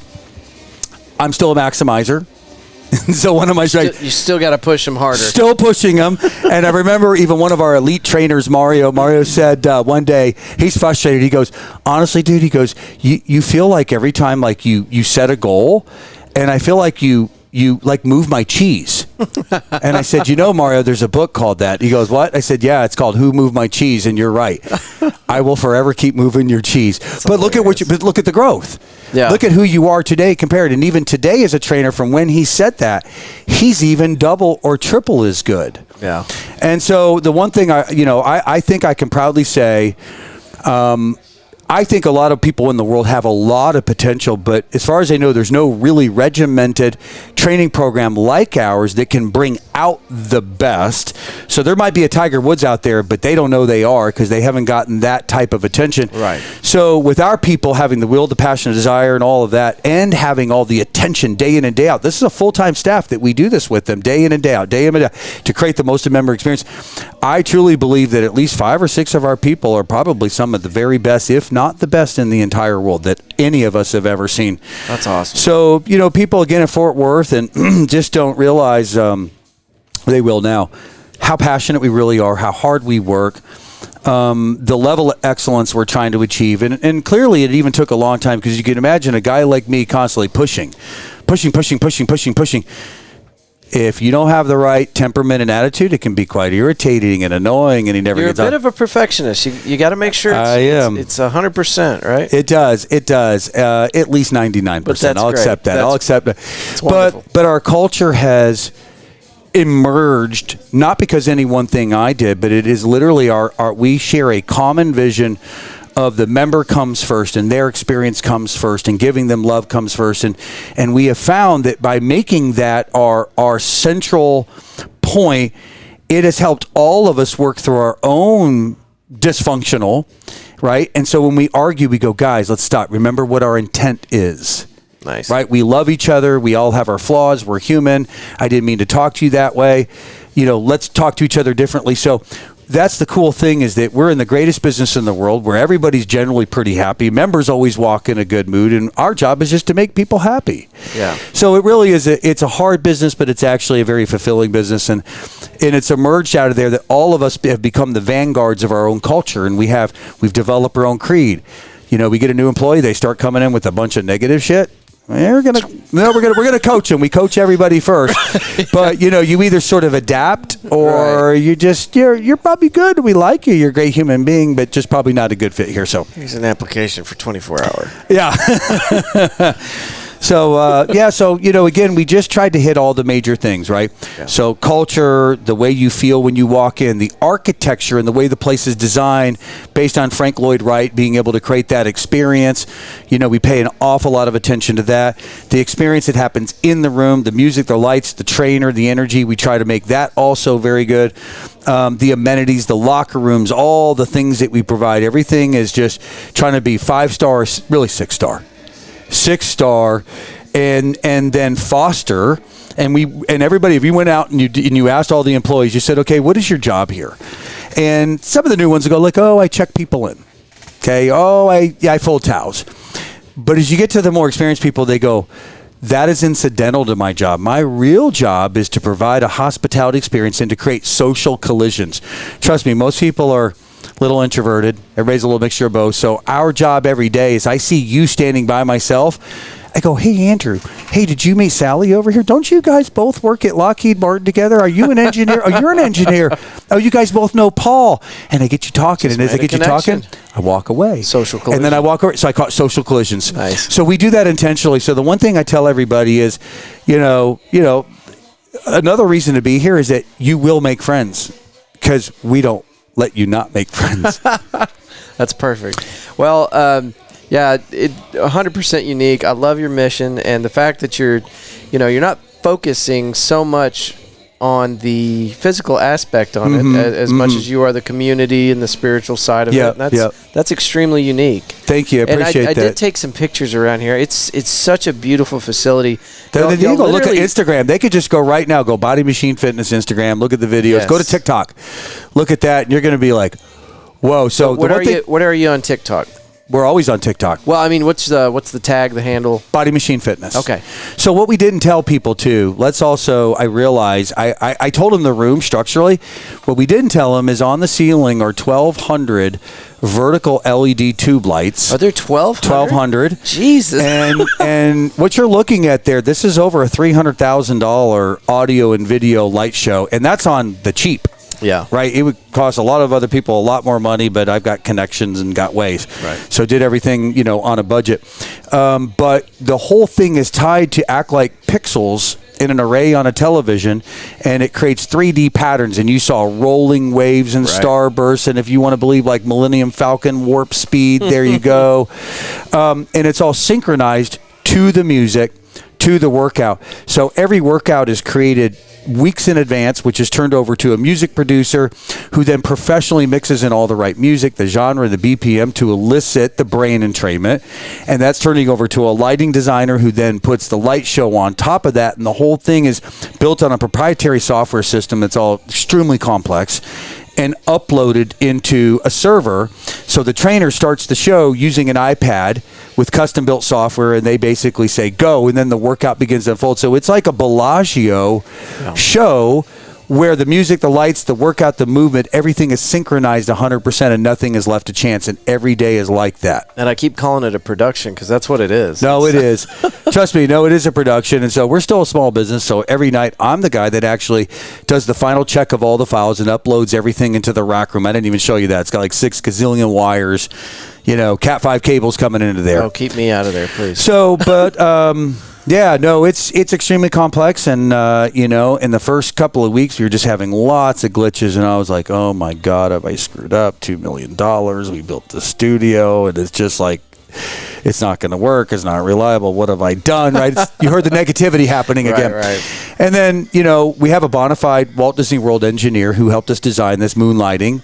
And if it wasn't for him, I don't think we would have pulled it off. And then we've got another gentleman who was the former CTO of a multi-billion dollar publicly traded software company.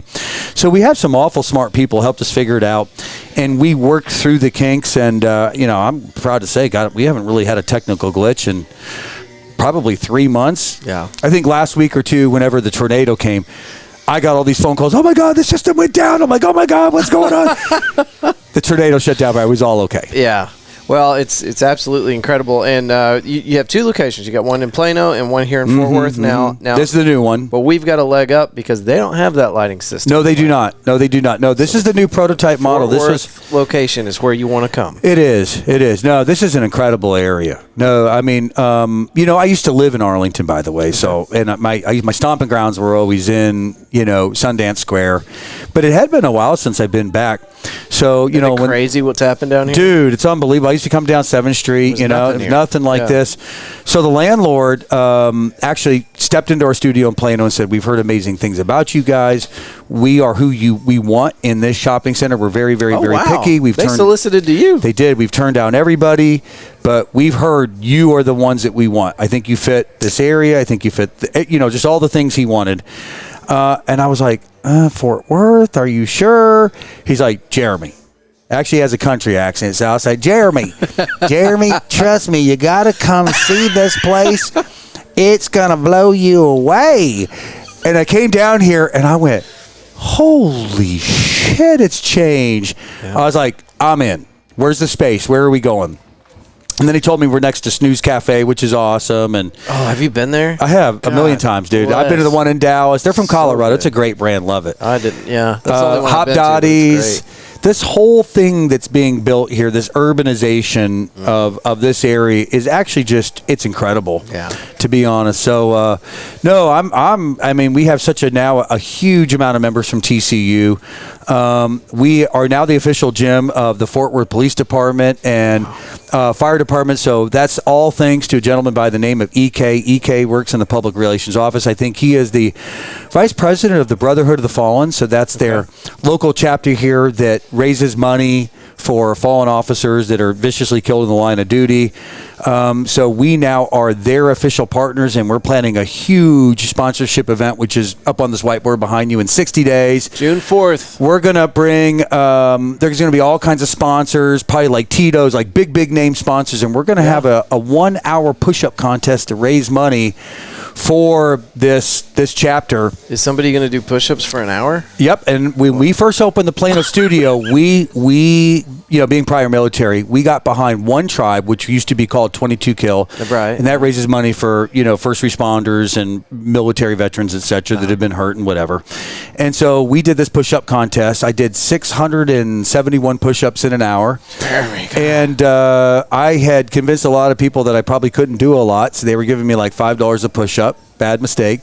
And so we raised, just a small group of us raised $25,000, and we wrote 22. And we wrote a big giant check, got the big picture with it.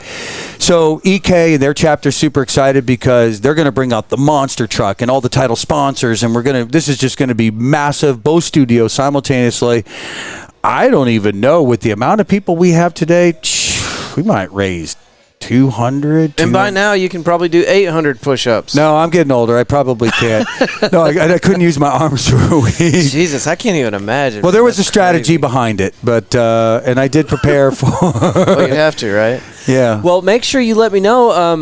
I'll try to keep this in mind. And now that you've been on the Fort Worth Roots podcast, we will be sharing your stuff relentlessly on our social media platforms. Man, appreciative. Because I'll tell everybody out there, this studio is very, very expensive to run. You're probably getting an idea, right? Well, and the rent in this location alone, this 7th Street area. Tell me about it. It's unbelievable. Tell me about it. We've ran off a lot of really good businesses down here with No, it is true. And I've taken, in a huge, and this is the part that's the humility where I beg for help. We would have never made it in Plano without help. Yeah. It is not us. It is literally every member who we created this. We did our best anyways to create this best amazing experience and love on them. Yeah. And then they go home or they're having dinner and they go like, oh my God, you got to come with me to this place, Body Machine Fitness. I wish it was overnight success. But no, it was the plight of an entrepreneur, and I'm still feeling it now, where I wake up one morning. Start? They started in July of 2017. Okay. And literally every day I would say, our success is inevitable because we're the best. And the next day I'm like, we're going to totally fail. We're going to lose millions of dollars. I don't know what I'm going to do. I'll never financially recover from this. No, it's like, and all these families that moved here for us, we're going to let them down, right? Because I feel this huge burden. These families that have been trusted. No, it's real, man. The burden is real. I understand. So the Fort Worth studio, guess what? We're not breaking even yet. So I wake up every day and I'm like, our success is inevitable because some member told me how amazing we are. And that, I'm like, okay, I needed to hear that. I'm tired. I'm grinding it. I'm scared. I'm nervous. I mean, I'm going through all these range of emotions every day. I'm just being honest with you, right? Yeah. And I needed to hear that. Thank you, right? If nothing else, even if we fail, I created purpose in your life for a while. Right. And I don't know if we mentioned this in the recording, but you opened this gym here off of 7th Street last November. In November, that's right. It was kind of a soft opening. In December, we hit the ground rolling. And it hasn't been as strong a growth as I was hoping for, mostly I think because of COVID. January is that annually called January rush. That's where you get your huge lift. And that's when Omicron just spread its wings and just throat punched us again. Yeah. And so, but I think we're making it. I mean, we continue month over month over month. Right. So what we do, we can't control that. What we do every day is we focus on that mission. Love, changing people's lives, just impacting everybody in every little way. I mean, you might come in and you're like, I don't really need to make friends. I don't want to make friends. I just want to kick ass workout. All right, we're going to hurt you. Yeah. The other person comes in and says, well, I was really hoping to make friends. Or it's once a week, somebody will break down and start crying and sharing the story about how they're going through things and nobody realizes it. And so we're very all hyper aware. Every day people are going through emotional battles. They have scars. And we are this place that they can come to, and they can, for a while, if anything else, this brain entrainment and neuroscience, if it does nothing else, for 45 minutes, it will stop that loop playing in your head. Right. It's done it for me. I've gone through some emotional trauma. Yeah. I'm not going to tell you about it, but I'm like, I can't stop. I can't sleep all night long. As a society, though, and especially our society, I think you mentioned loneliness is kind of a societal normative here. Man, it's and huge, I've heard that echoed so many times. But as a society, we are just maybe not all of us, but there's a large percentage of us that are just barely hanging on, Dude. And so then you say you got one person at least once a week breaking down. Yeah. That's not indicative of what's going on here, other than this is just a safe place for that to happen. It is. It's more indicative of our society. It is. Right? So I'll kind of give everybody a little bit more of our secret sauce. So we sort of help it along the way. This is a part of what we're trying to do. We gotta heal people. So one of the things that I realized, it was sort of one of these epiphanies, I said, and it was from taking a hard yoga class. Anybody's ever done a yoga class, and I think at the end it's called Shavasana, right, where you get a moment to relax, you kind of emotionally let everything down, you can quit working. And I've had like a flood of different kinds of feelings and phenomena sort of that have come over my body and made me feel a certain kind of way and uplifted and powerful and rejuvenated on many different levels.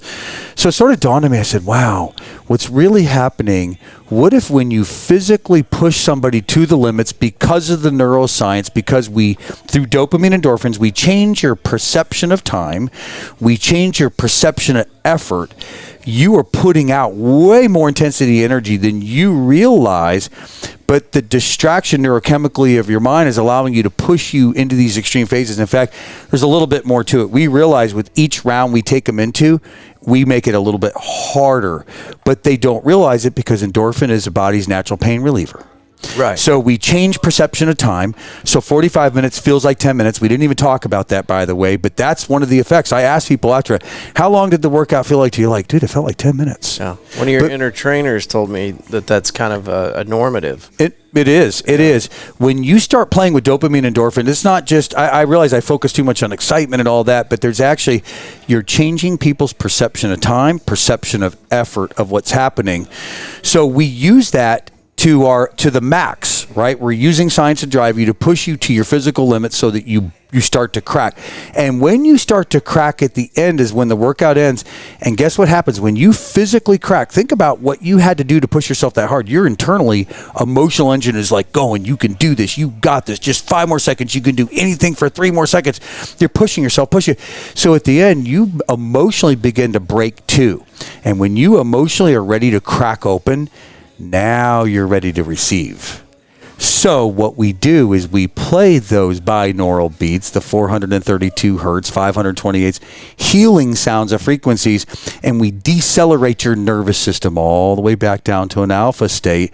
You're open, you're receptive, and now we start sharing words of powerful affirmation to remind you to love yourself, to care for yourself. We remind you that you're connected to everyone in the room, and somebody out there is feeling something. And right now, if you have an abundance of love and joy and everything's going in your life, is it okay if you just share that with somebody? Let it just go into the room.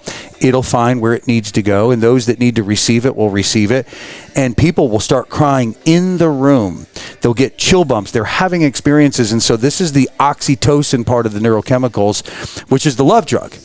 So we actually amplify it again with harmonics and allow this to happen. And that's why the experience is so nourishing and cathartic. So now when people come out of the room, they've just had this experience, not just the workout experience, but they've had this emotional experience that made them remember they're connected to something greater than themselves. So now they walk out onto the lobby and now everybody wants to talk and they want to commune and they want to share. And that's why these experiences are so powerful. So, you know, when I'm talking to like now institutional investors about scaling, and they're like, man, we went and looked at your reviews. How is it that you have literally more 5-star reviews than any studio we've ever seen in the world? I'm like, that's very astute. You've done your research, because we actually do. Whether you go to Yelp, whether you go to Facebook, whether you go to Google, the reason is because of that. People aren't motivated to go leave a review. We're not asking people to go leave reviews. Right. The experience was so profound, and we're so uniquely different in that way, and a service we're giving to them, right? That they love us. Just naturally motivated. They want to evangelize. Tell other people. That's exactly right. They want to evangelize, and that's what we want. And so they write these amazing reviews. I mean, some of them are like a freaking 1,000 words. Damn. Pouring their heart out. And I read every single one of them. Awesome. Every review, I get every alert, and I read every single review, because I need it. Anybody out there who's an entrepreneur, who's running a business, who's done it, who maybe has already retired, those that are failed, they know what I'm talking about. You know, it might look like confidence and all that on the outside, but trust me, there's a healthy dose of fear. Yeah. Oh, yeah. But the only way to survive the grind is to be extremely passionate. And I, for the first time in my life, realized, like in my earlier life, if you said, oh, you know, people like, I love helping people. I'm like, I don't give a shit about people. Right? But that's the way the Spirit has awakened me, though, over time, is that I've been led to want to serve people, and now their happiness is my happiness, their healing is my healing, and I think that's why I'm so attracted to this business. And so some days that's the only thing. It's not the failure financially, it's letting them down and not having that place they can come to, because if we close, there just isn't anything remotely close to what we do. You're right. Period. Yeah. And sort of a quick story on that, and I owe all the credit to the love of the members in Plano. So when the pandemic happened, of course, we're like, we got to shut down. Oh my God, for how long? Is this it? This is finally it. Now we're going to die. We've made it. We're finally profitable, but now we're going to be shut down, and now we're going to go out of business. So I'm like, well, whatever happens, happens. Yeah. But I wrote this letter And I really was, it's probably like a songwriter, like a Nirvana, like you really need to go through something emotional to really write. So I was really, truly scared. And the words just began to flow to me. And basically what I said is that, we're not a big business. We don't have unlimited finances. We can't survive this. We're a small business. And we have all these families that have moved here that come and depend on us. And we're scared to death. And so I want to make you guys a deal. If everybody, because there's no contracts here, but if everybody will just continue to pay us, it's a little bit of money out of your pocket, but collectively, I'll keep everybody on the payroll. And this went to the members that you currently had? That's right. You said the members. Not a member. We sent the letter out to, this is in Plano, we sent this out to all of our existing members at that time and basically tried to make a bargain. And we will retain everybody on the payroll. We'll pay them. And because we're going to pay them, we're going to turn our work to philanthropy. We're going to do charity work. And we weren't sure what that looked like yet, but we're going to do it. And then we took all of our equipment and we said, we're going to loan it all out because nobody can get fitness equipment. So we cleaned it up. We sanitized it. We did curbside pickup. And those that were the longest members who had been the loyalists, right? So we sort of created a tiered system all the way down. And the cars just came rolling in until we gave out all of our equipment, 100%, except we maintained a few dumbbells. And I'll tell you why. Were they just loaning it out and then they'd give it back? That's right. And, after when we go to open. Yeah, we're not just giving it away. Right. But like, no, but we're letting them borrow it all out. Yeah. And so a lot of people, came back with heartfelt commitments. I, for one, will not be canceling my membership, and I will support you guys. So we said, okay, now we're going to do some charitable work. Because remember me, can't sit around and do nothing. Maximize. I said, we're going to do some important shit. We're going to win the hearts and minds because I guess most companies, you know what they're going to do? They don't give a shit about their people. All these fitness companies out there, they talk about it, and I don't want to name names. But I've experienced it. Yeah, they all talk about our culture and our community. And I said, you know what? You're about to find out what it means when somebody walks the walk and talks the talk. And I mean that sincerely. And I took that burden on my shoulders, me and my partners. It's not just me. We made this decision. And we said, we're going to turn this into our win. We're going to win the hearts and minds of people. So when we turn back on, they're going to realize who we really are, that it's not just talk. And we mean that sincerely. So we didn't let anybody go. We immediately the next day started streaming live workouts on IG. Nice. Right? Then we began to go through Vimeo, and we provided live workouts around the world, and we had people viewing us from around the world. We formed our own charity team. We had over 100 people.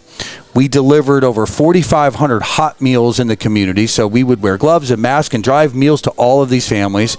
We raised $8,000 in a GoFundMe account. We went and bought groceries every single week at Costco. We would sort them by boxes. We had a website where we're taking incoming requests, and we would go hand deliver all of this stuff. We were going up to the hospital, delivering things to the nurses. So for all of us, we never even went through, I never felt lonely. Jeremy, and this is so incredible. We had thank you. We had a smoothie bar, so we didn't have to close because we were food. Ah, the loophole. Yeah. So we all showed up to work every day, That's awesome. Shooting our live video and doing all of this hard work. So our studio was just filled with groceries. And so that kept us busy, and we had a lot of members that volunteered, and it gave us a lot of purpose. So we were on, Texas Live in the morning. We did a live feed with them. We were in the Dallas Morning News. So we got a lot of really positive PR.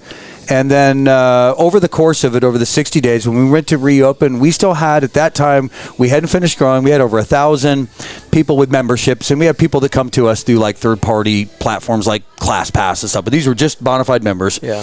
And we still had 567 people who had continued to pay us without receiving a service, not because they had to, but because they supported us, and they knew that if we went out of business, there would be no other gym that would ever motivate them, and their lifestyle would change, and they invested in us. How's that for a pat on the back? Powerful. It wasn't even more sincere. That's powerful. Amazing.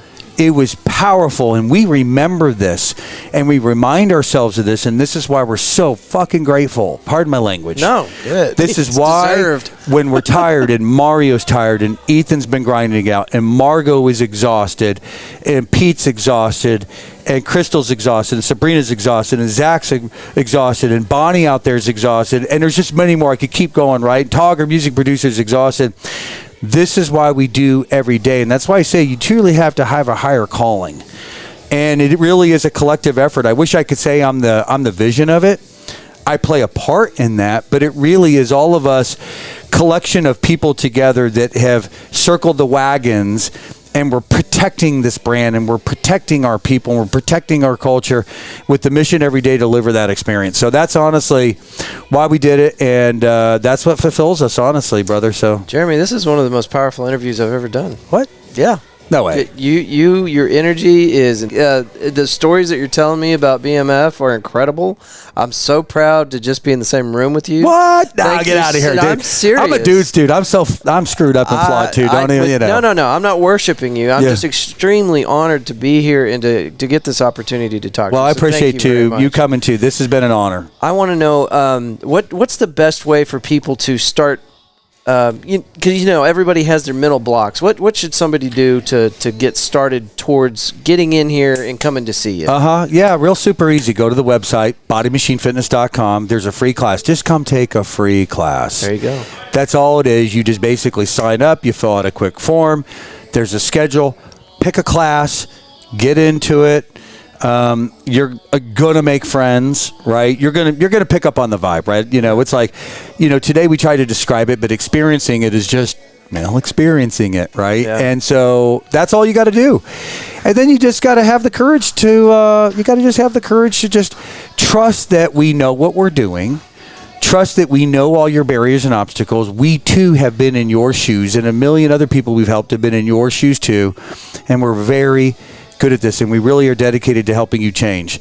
So all you have to do is take that first step. Get yourself into the parking lot. If I see you out there sitting in your car and indecisive, I'm going to come out there and I'm going to coax you into coming in. And once I get you in, I'm going to get you into the room. And all you got to do is just get through the first workout. I think everybody is intimidated, even those are in shape. And then once everybody's gone through the workout, everybody's like, okay, that was a lot different than I thought it was going to be. I survived it, right? So we used to have this shirt said, I did BMF, but did you die? Because everybody has this perception, because you watch social media. Look, marketing, how do I market the dichotomy of light, soft, fluffy, love of yoga, all the passion, all the things, but also hardcore? It's a real workout. We go hard, and our spirits go hard, right? And we motivate you and primal and all these things. So in the end, you can't show a video of people sitting around talking, right? No. So in the end, we stick with sort of the edgy, the nightclub, the thrill of it, and people get a perception of, oh, that's going to be too hard and too intense, and I can't do that. And there's the downside of trying to figure out the perfect messaging. But when they come in, what they don't expect is the dichotomy. Yeah. And that's what catches people off guard, right? And then they feel inclusive, right? It feels inclusive. They feel included. They feel successful. And that's just our magic. And you got to trust me, and you got to come in, and you just got to let us impress you with all the things we try to do. Now, does it mean, who knows, your first visit, we screw it all up? You'll be that one person. but nobody's 100%. Like you said, we are all doing our best every single day. Again, as long as you know what our intent is to deliver the best. Well, you've got the support of Fort Worth Roots for whatever that's worth. We're going to be sharing your information on every platform we can. Okay, sweet. Whenever y'all have something, a deal, an event, June 4th, I'll make sure this is in the show notes. Yeah, no, this is going to be huge. This is your Fort Worth community. These officers every day, I have mad respect for them. Yeah, right? So we'll make sure that we get that out there and everybody knows about it. But thank you so much for having me out here. Is there anything you want to tell the listeners before we leave? Yeah, if you ever show up here and you see a bunch of squad cars in front, don't think they're here for you. They're actually here working out. Awesome. So the first time that happened, I pulled up and I saw like 8 squad cars. I was like, shit, who got robbed? Real quick, no, I'm like through my brain, what did I do? Is my car registration out? I'm like, did I not pay a ticket? Is there a warrant for something? Right, something. Should I just drive by casually, do a circle around? And I said, oh no, I forgot. They're all coming to do their first workout with us. So that is so awesome. No, I guess, yeah. That's it. We're going to have that big event June 4th. It's going to be huge. Yeah, I would say just for more information, go to IG, right? Body Machine Fitness. Go to Facebook, Body Machine Fitness. Lots of little videos and stories there. Follow us every day. If you're sort of somebody at home and all this has sounded really great to you, but it's going to take you a while to convince yourself and persuade. I totally get it. Yeah. Right? Just because you hear something the first time doesn't mean you're going to get motivated. But just follow us for a while. See what's going on. And let that feed just keep kind of eating away. Me, I've never made quick radical changes in my life, as I told you. To me, it's always a series of baby steps.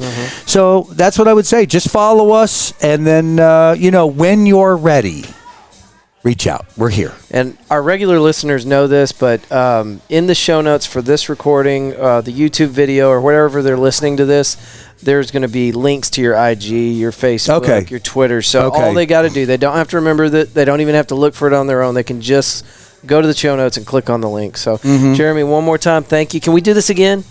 I would love to do it again, and maybe we could go into some other content. Yeah, and if you'll allow me, I will punch in one thing. I just thought of. Yeah. We are still looking for investors. We are in that sort of middle ground where we, with the second studio, are truly beginning to attract some interest of some institutional type of capital investors.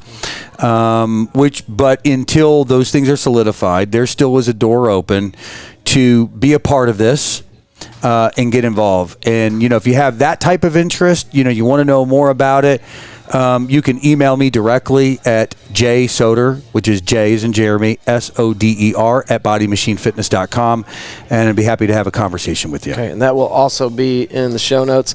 Fort Worth Roots, thank y'all for listening. Jeremy, again, thank you, sir. Thank you, sir. And we look forward to having you on again. Awesome. All right, thank you. See you, folks. Appreciate it. Bye-bye.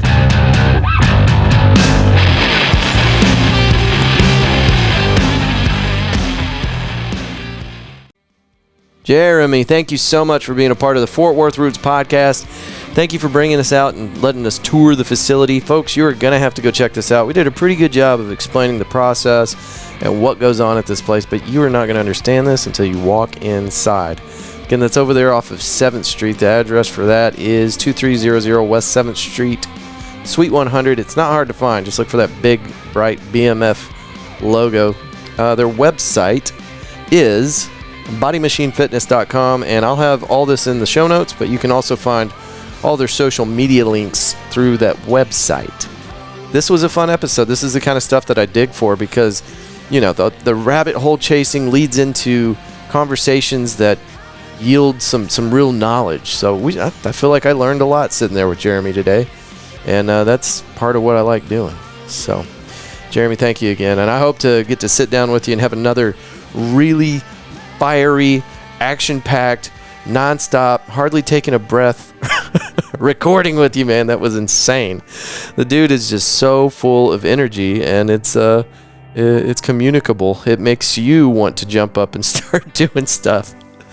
Anyway, good dude. Really proud of them for the work they did during the coronavirus 2020.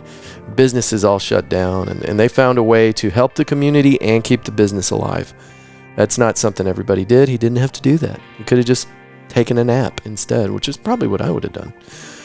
But this dude is not a nap taker. He doesn't strike me as that. So, and he mentions in the episode he's 51 years old. Dude, I hope I'm in that good a shape at 51. I hope I have his motivation and his drive at that age. Not that that's old, Jeremy. I'm not calling you old. I'm right behind you, man. June 4th, they've got an event out there. I will make sure that on our Facebook page you have updates for that. But June 4th, they're going to open the place up to the public. They're going to have a bunch of shenanigans going on there. And it's going to be fun. The place is fun. The people are fun. You walk inside the doors here, and I consider myself a pretty good judge of environment.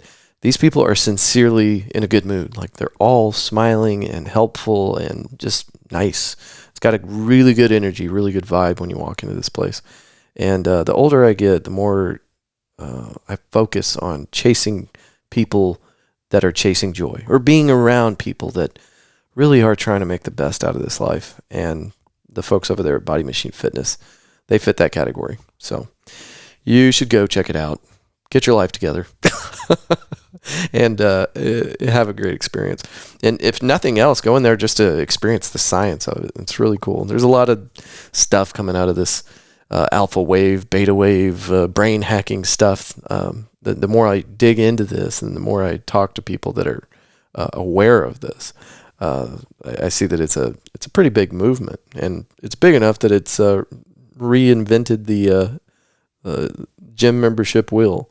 I shouldn't have called it that. I'm sorry, Jeremy. It's not a gym membership.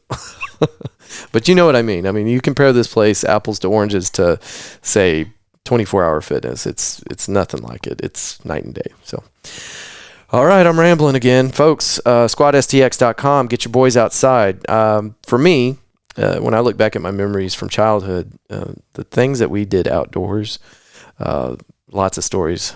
We could go into plenty of rabbit holes on that. But those are the memories that are most present in my imagination when I think about my childhood. And I think probably most people are the same way. So SquadSTX.com gives you a chance to get the kids outside, the boys outside, ages 10 to 16, I think is what I keep saying. But you got to go check it out. SquadSTX.com. And I've talked to the owner, the founder of this Squad STX multiple times. He's been on the show twice, and we've hung out. And he's just a good dude with his head in the right space. So I want to see this thing for him succeed as well. River Oaks Springfest Car Show. You do not have to stay all day, but come on by. Check this out. See what we got going on. Fort Worth Roots will be there. We'll have our pavilion. I'll be taking pictures with folks and just talking podcast. Love to see you out there. April 30th. That's this weekend. Camp Carter, 6200 Sand Springs Road, Fort Worth, Texas.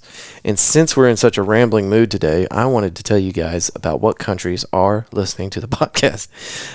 Whenever you listen to the show, it pops up on an interactive map, and I get to see what kind of region of the world you're in. I can't tell your address or anything like that. I'm not stalking you. But I can see that in the Republic of Singapore, we've got listeners. I'm going to read these off in reverse. So that's our 10th most popular place to play. And these go up exponentially. You know, in the United States, it's over 90% of our listeners are here in the United States. But number 9 is Canada, 8 Switzerland, 7 Republic of the Philippines, 6 Republic of Austria. Well, we've got a huge following in Hungary, Budapest to be specific, Federal Republic of Germany, Republic of France, Republic of India, and then United States. So India is number 2 on the list for listeners. I think that is probably more indicative of a cultural shift. Like, I think people in India just really dig podcasts. And there's so many people there. And since we are on a India-based podcast platform, we're actually on 2. It's getting kind of eaten up there in the Republic of India. So what's up, India, France, Germany, Budapest, Hungary, Republic of Austria? Thank y'all for listening to the show. My homies over in the Philippines, what's up? Switzerland, how y'all doing? Canada, you would expect more, right? Because they're our neighbors. I don't see Mexico in the top 10. What's that about? Well, no hablar español. Okay. Anyway, that's that. And our analytics are way up. People are really starting to enjoy the show in more places and a lot more listeners. So that's exciting for me. You probably don't care, but I like talking about it. I'm bragging a little bit. Come on. Yeah, 2 episodes a week. That's where we're at now. Last week, the Thursday episode was late. Got it out on a Friday. I do not like doing that to you. I try to be as consistent as possible. Our Monday episodes are in stone. I'm not missing that. It would take, illness or death or some kind of natural disaster to keep me from getting that Monday episode out. But those Thursday episodes are a hard reach, and I'm trying to stay ahead of that power curve. I hope y'all are enjoying it. I hope it's not too much. But I've got so many recordings in the backlog that need to get out to you.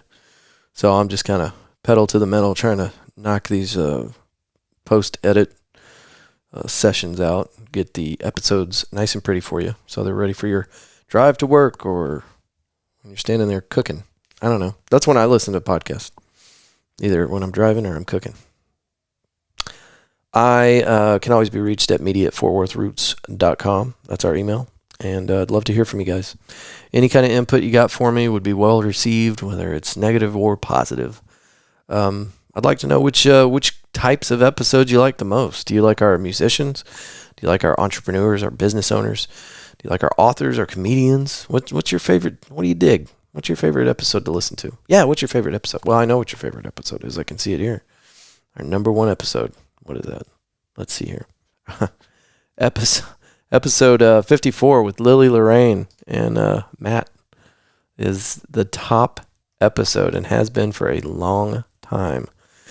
Almost as soon as they got, almost as soon as that episode got published, that was our top episode. And I don't know, they're great, and it is a good episode, but I don't know why that keeps surprising me. And then right behind that's our Mayor Pro Tem of River Oaks, Darren Houck, our number 2 episode. And some of that is just indicative of, I got to stop using that word so much, of their group of friends and the people that support them. You know, they put it up on their social media, and people just rip it apart.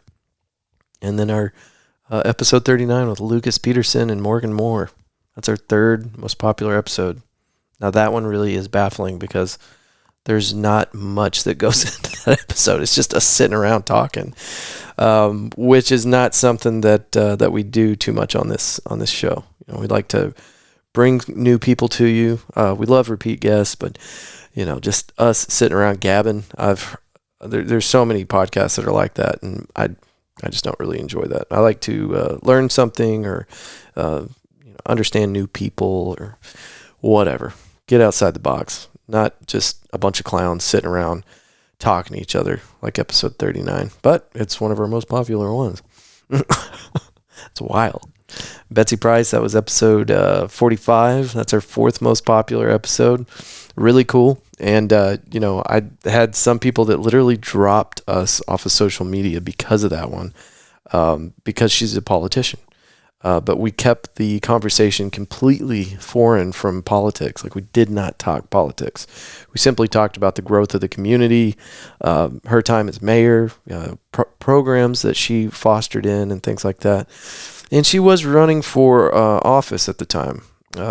That has come and gone, and unfortunately, our guest and our friend Betsy Price was not elected for that position. But having met this woman and having watched her as mayor of Fort Worth for 10 years straight, I'm going to go ahead and bet that she's not done being a part of our community. And I don't know. I really like Betsy Price, and I'm glad that that's one of the top episodes, but not political, and neither was the episode. So deal with it. Yeah. Episode 44 was our 5th most popular. Shaq Mac. It's a local Fort Worth hip-hop artist or rap. I don't know which box he puts himself in, but that's kind of a tricky genre for me because I just consider it all rap, but it's not. It's hip-hop, I think. Our first episode, episode 1, is our 6th most popular one with Grant Peterson and Dianella Martin. I can't wait to see these folks again. Grant is currently deployed out of country, OPSEC, so I won't be telling you any more details on that. It's secret squirrel stuff. And then Dianella, educator in Colorado. And I want my friends back. I want them to move away from Colorado, so maybe one day that'll happen. But I need to go see them. We're kind of maybe planning a trip up there in June, so maybe I can get a recording knocked out. That'd be awesome. Episode 42 is our 7th most popular one. That's with Kate Greathouse. She's a local comedian here in Fort Worth. That's not totally fair to say because she's all over the place. She's gigging up in Oklahoma and all over the state of Texas. So episode 42, that is the 7th most popular one. That was a fun one. Morgan Moore got in on that and co-hosted with us. Ruby Weston. Now, this was the most popular episode for a very long time. Ruby Weston is a opera singer turned jazz turned entertainer for long-term care facilities. And during the coronavirus thing, if you will remember, a lot of you probably had family inside one of these retirement communities or long-term care facilities. They were not allowed to have visitors. They were not allowed to have any kind of contact with the outside world. And a lot of these people really do bank on having visitors. That's what they look forward to. And then also entertainment. Their activity directors at these facilities always had something scheduled, right? At least once a week, I think. But whenever the shutdowns happened and they quarantined and kind of shut down the doors for all these places, there were no more entertainers. There's no more guests, any of that. Well, Ruby Weston and her friend Marty, they figured out a way to perform for these people while also social distancing. They were playing from the rooftops of parking garages. They were setting up inside courtyards, whatever they could do to make sure that they were following the CDC guidelines, the facility guidelines, and also reaching out to these people. And I have to imagine that this is something that probably kept some people alive, just to have that that hope that we'll get back to normal someday. And so anyway, Ruby Weston is just a really powerful musician, an incredible lady, and now a really good friend of Fort Worth Roots. She's been on the show 3 times, and again, episode 12 was the most popular episode for months and months and months. And so now she is in the number 8 spot, but people still listen to that episode. And that's no surprise at all. Ruby Weston is just a great, great person. And I don't feel like we talk a whole lot about music in that episode. We talk mostly about movies. Ruby really likes her movies. And I do too. So we got to jaw jacking on that. Let's see. Hold on, yep. And then Ruby Weston and Marty Ruiz with Morgan Moore. That is in the number 9 spot. So Ruby's got 2 spots in the top 10. I'm telling you, she's awesome. And then Jeffrey Smith, episode... Oh, hold on a second. I didn't tell you this. Ruby Weston, number 8 spot is episode 12. And then the number 9 in the roster for most popular is episode 57. And that's with Ruby Weston and Marty Ruiz with Morgan Moore. That was a really good episode. We had a lot of fun out there. We recorded that one in Marty's studio out there in Dallas. So that was a fun day. We had a lot of good times with that one. And then our number 10, episode 50 with Jeffrey Smith, owner of the ISIS Theater. And he brought this thing back from the grave. And we get to talk about that. Downtown Cowtown at the ISIS Theater is the full name of that place. And it's down there in the stockyards. You've driven by it 1,000 times, and maybe you've not really paid attention to it because you're trying to watch traffic or whatever, but it's hard to miss these days. It's all lit up, and there's something going on there every night. Really incredible opportunity to sit down with Mr. Jeffrey Smith, and I hope we get to do more with him, more with the theater. But that was a really fun episode. There's even a ghost story in it. Yep. There's a ghost. Anyway, that's episode 50, and that's our number 10 in popular episodes. Does any of this matter? No, but I felt like rambling today. I'm a little ahead of schedule. I got up early to doctor this episode up for you and make sure it was ready on time for Monday, and so a little extra time for some rambles.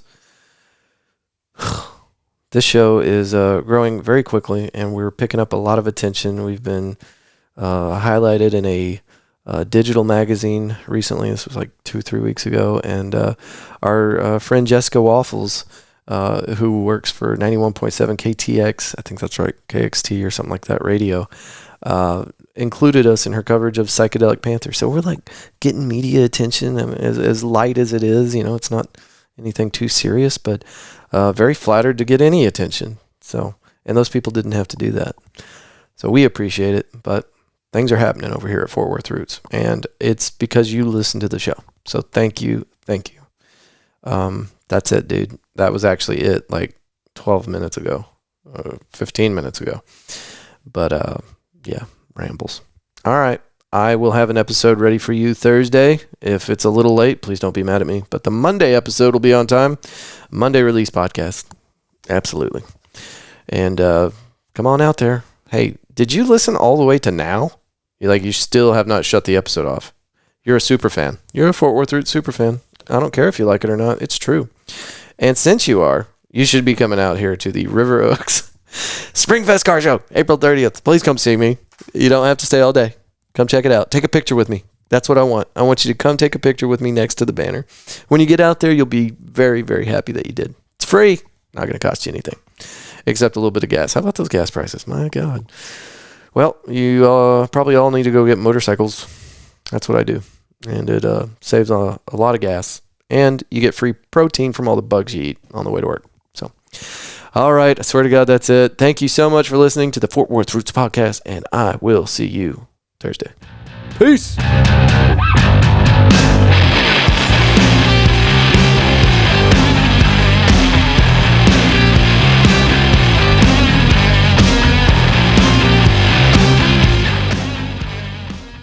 Actually, I thought of something. I did. I thought of something. I want to shout out to the, oh God, come on now, Andrew, the Funky Panther podcast. I met these dudes out there at Arts Goggle. If y'all didn't go check out Arts Goggle, shame on you. They were they missed 2 years, I think, of Arts Goggle down there on Magnolia. Yeah, over off the hospital district over there. They were doing this every year, and it started off like nothing, right? I'm not going to give you the numbers because I simply don't know, but it was small. It was a really small event, and over the years, it's gotten bigger and bigger and bigger. And then 2020, they shut it down. Did not have Arts Goggle that year. Did not have it last year. I believe this is accurate. But anyway, I got to check this out yesterday. Went out to Arts Goggle, saw Trista Morris out there selling some paintings, just being an incredible human. She had my cards out, telling people about the podcast. She was telling people about other musicians and offering to put the records for musicians out to sell those too. So she was lending her time and booth space to a lot of other people. And I love that. I love that Trista Morris did that. I love that there are people in our community that are trying to help other creators. So shout out Trista and anybody else that was out there. Mickey Wendell, I think it's called Metalworks. They were out there with their pavilion selling their stuff. They had a 4-foot tall dinosaur made out of metal. Anyway, just really cool stuff. And they're going to have another event. I'm looking at a card now. It's May 28th out at Lola's Trailer Park. I think this is going to be the last event they do out there at Lola's before they move locations. It's the Beard and Mustache Championship. More information on that at NorthTexasBeardAlliance.com. Shout out, folks. I might go to that one. I just got to see if my schedule is going to allow for it. But anyway, yeah, I ran into the Funky Panther people. The full crew was out there, and we just kind of talked shit, told some jokes, and had a good time meeting each other. I don't think they know that I have the Fort Worth Roots podcast. I think that was kind of lost on them. I think they just thought I was a fan. It doesn't matter. Doesn't matter. I wanted to keep that to myself unless somebody asked and it didn't come up. So they have no idea who this weird guy was that knows a bunch about their podcast. But they did give me 3 stickers, 3 Funky Panther stickers. And these things are cool. I want stickers now. I want to be like the Funky Panther podcast. Those are really good dudes. And you should check out their show, The Funky Panther. And I think they stream on everything that I stream. But shouldn't be hard to find. It's another local podcast. Theirs is totally different than ours. They have like a sports segment and all these other things that are carefully curated. It's not just one idiot rambling for 22 minutes at the end of his episode. They don't do that. I should probably be taking notes. Anyway, I just wanted to say something about Art Goggle because I was excited to see it come back, and it was hugely huge, and I know next year it's going to be even bigger. They had 2 stages, I think 30 musicians, and just a cool deal. And next year, we need to all go out there and show our support. I don't know if we're going to get lucky with good weather 2 years in a row. It was windy as hell, but no rain. Nothing like that. So I'm glad that worked out for everybody. Okay. Sorry I tricked you. I'm seriously done this time. I promise. I swear to God. All right. Thanks for listening. See ya. Bye.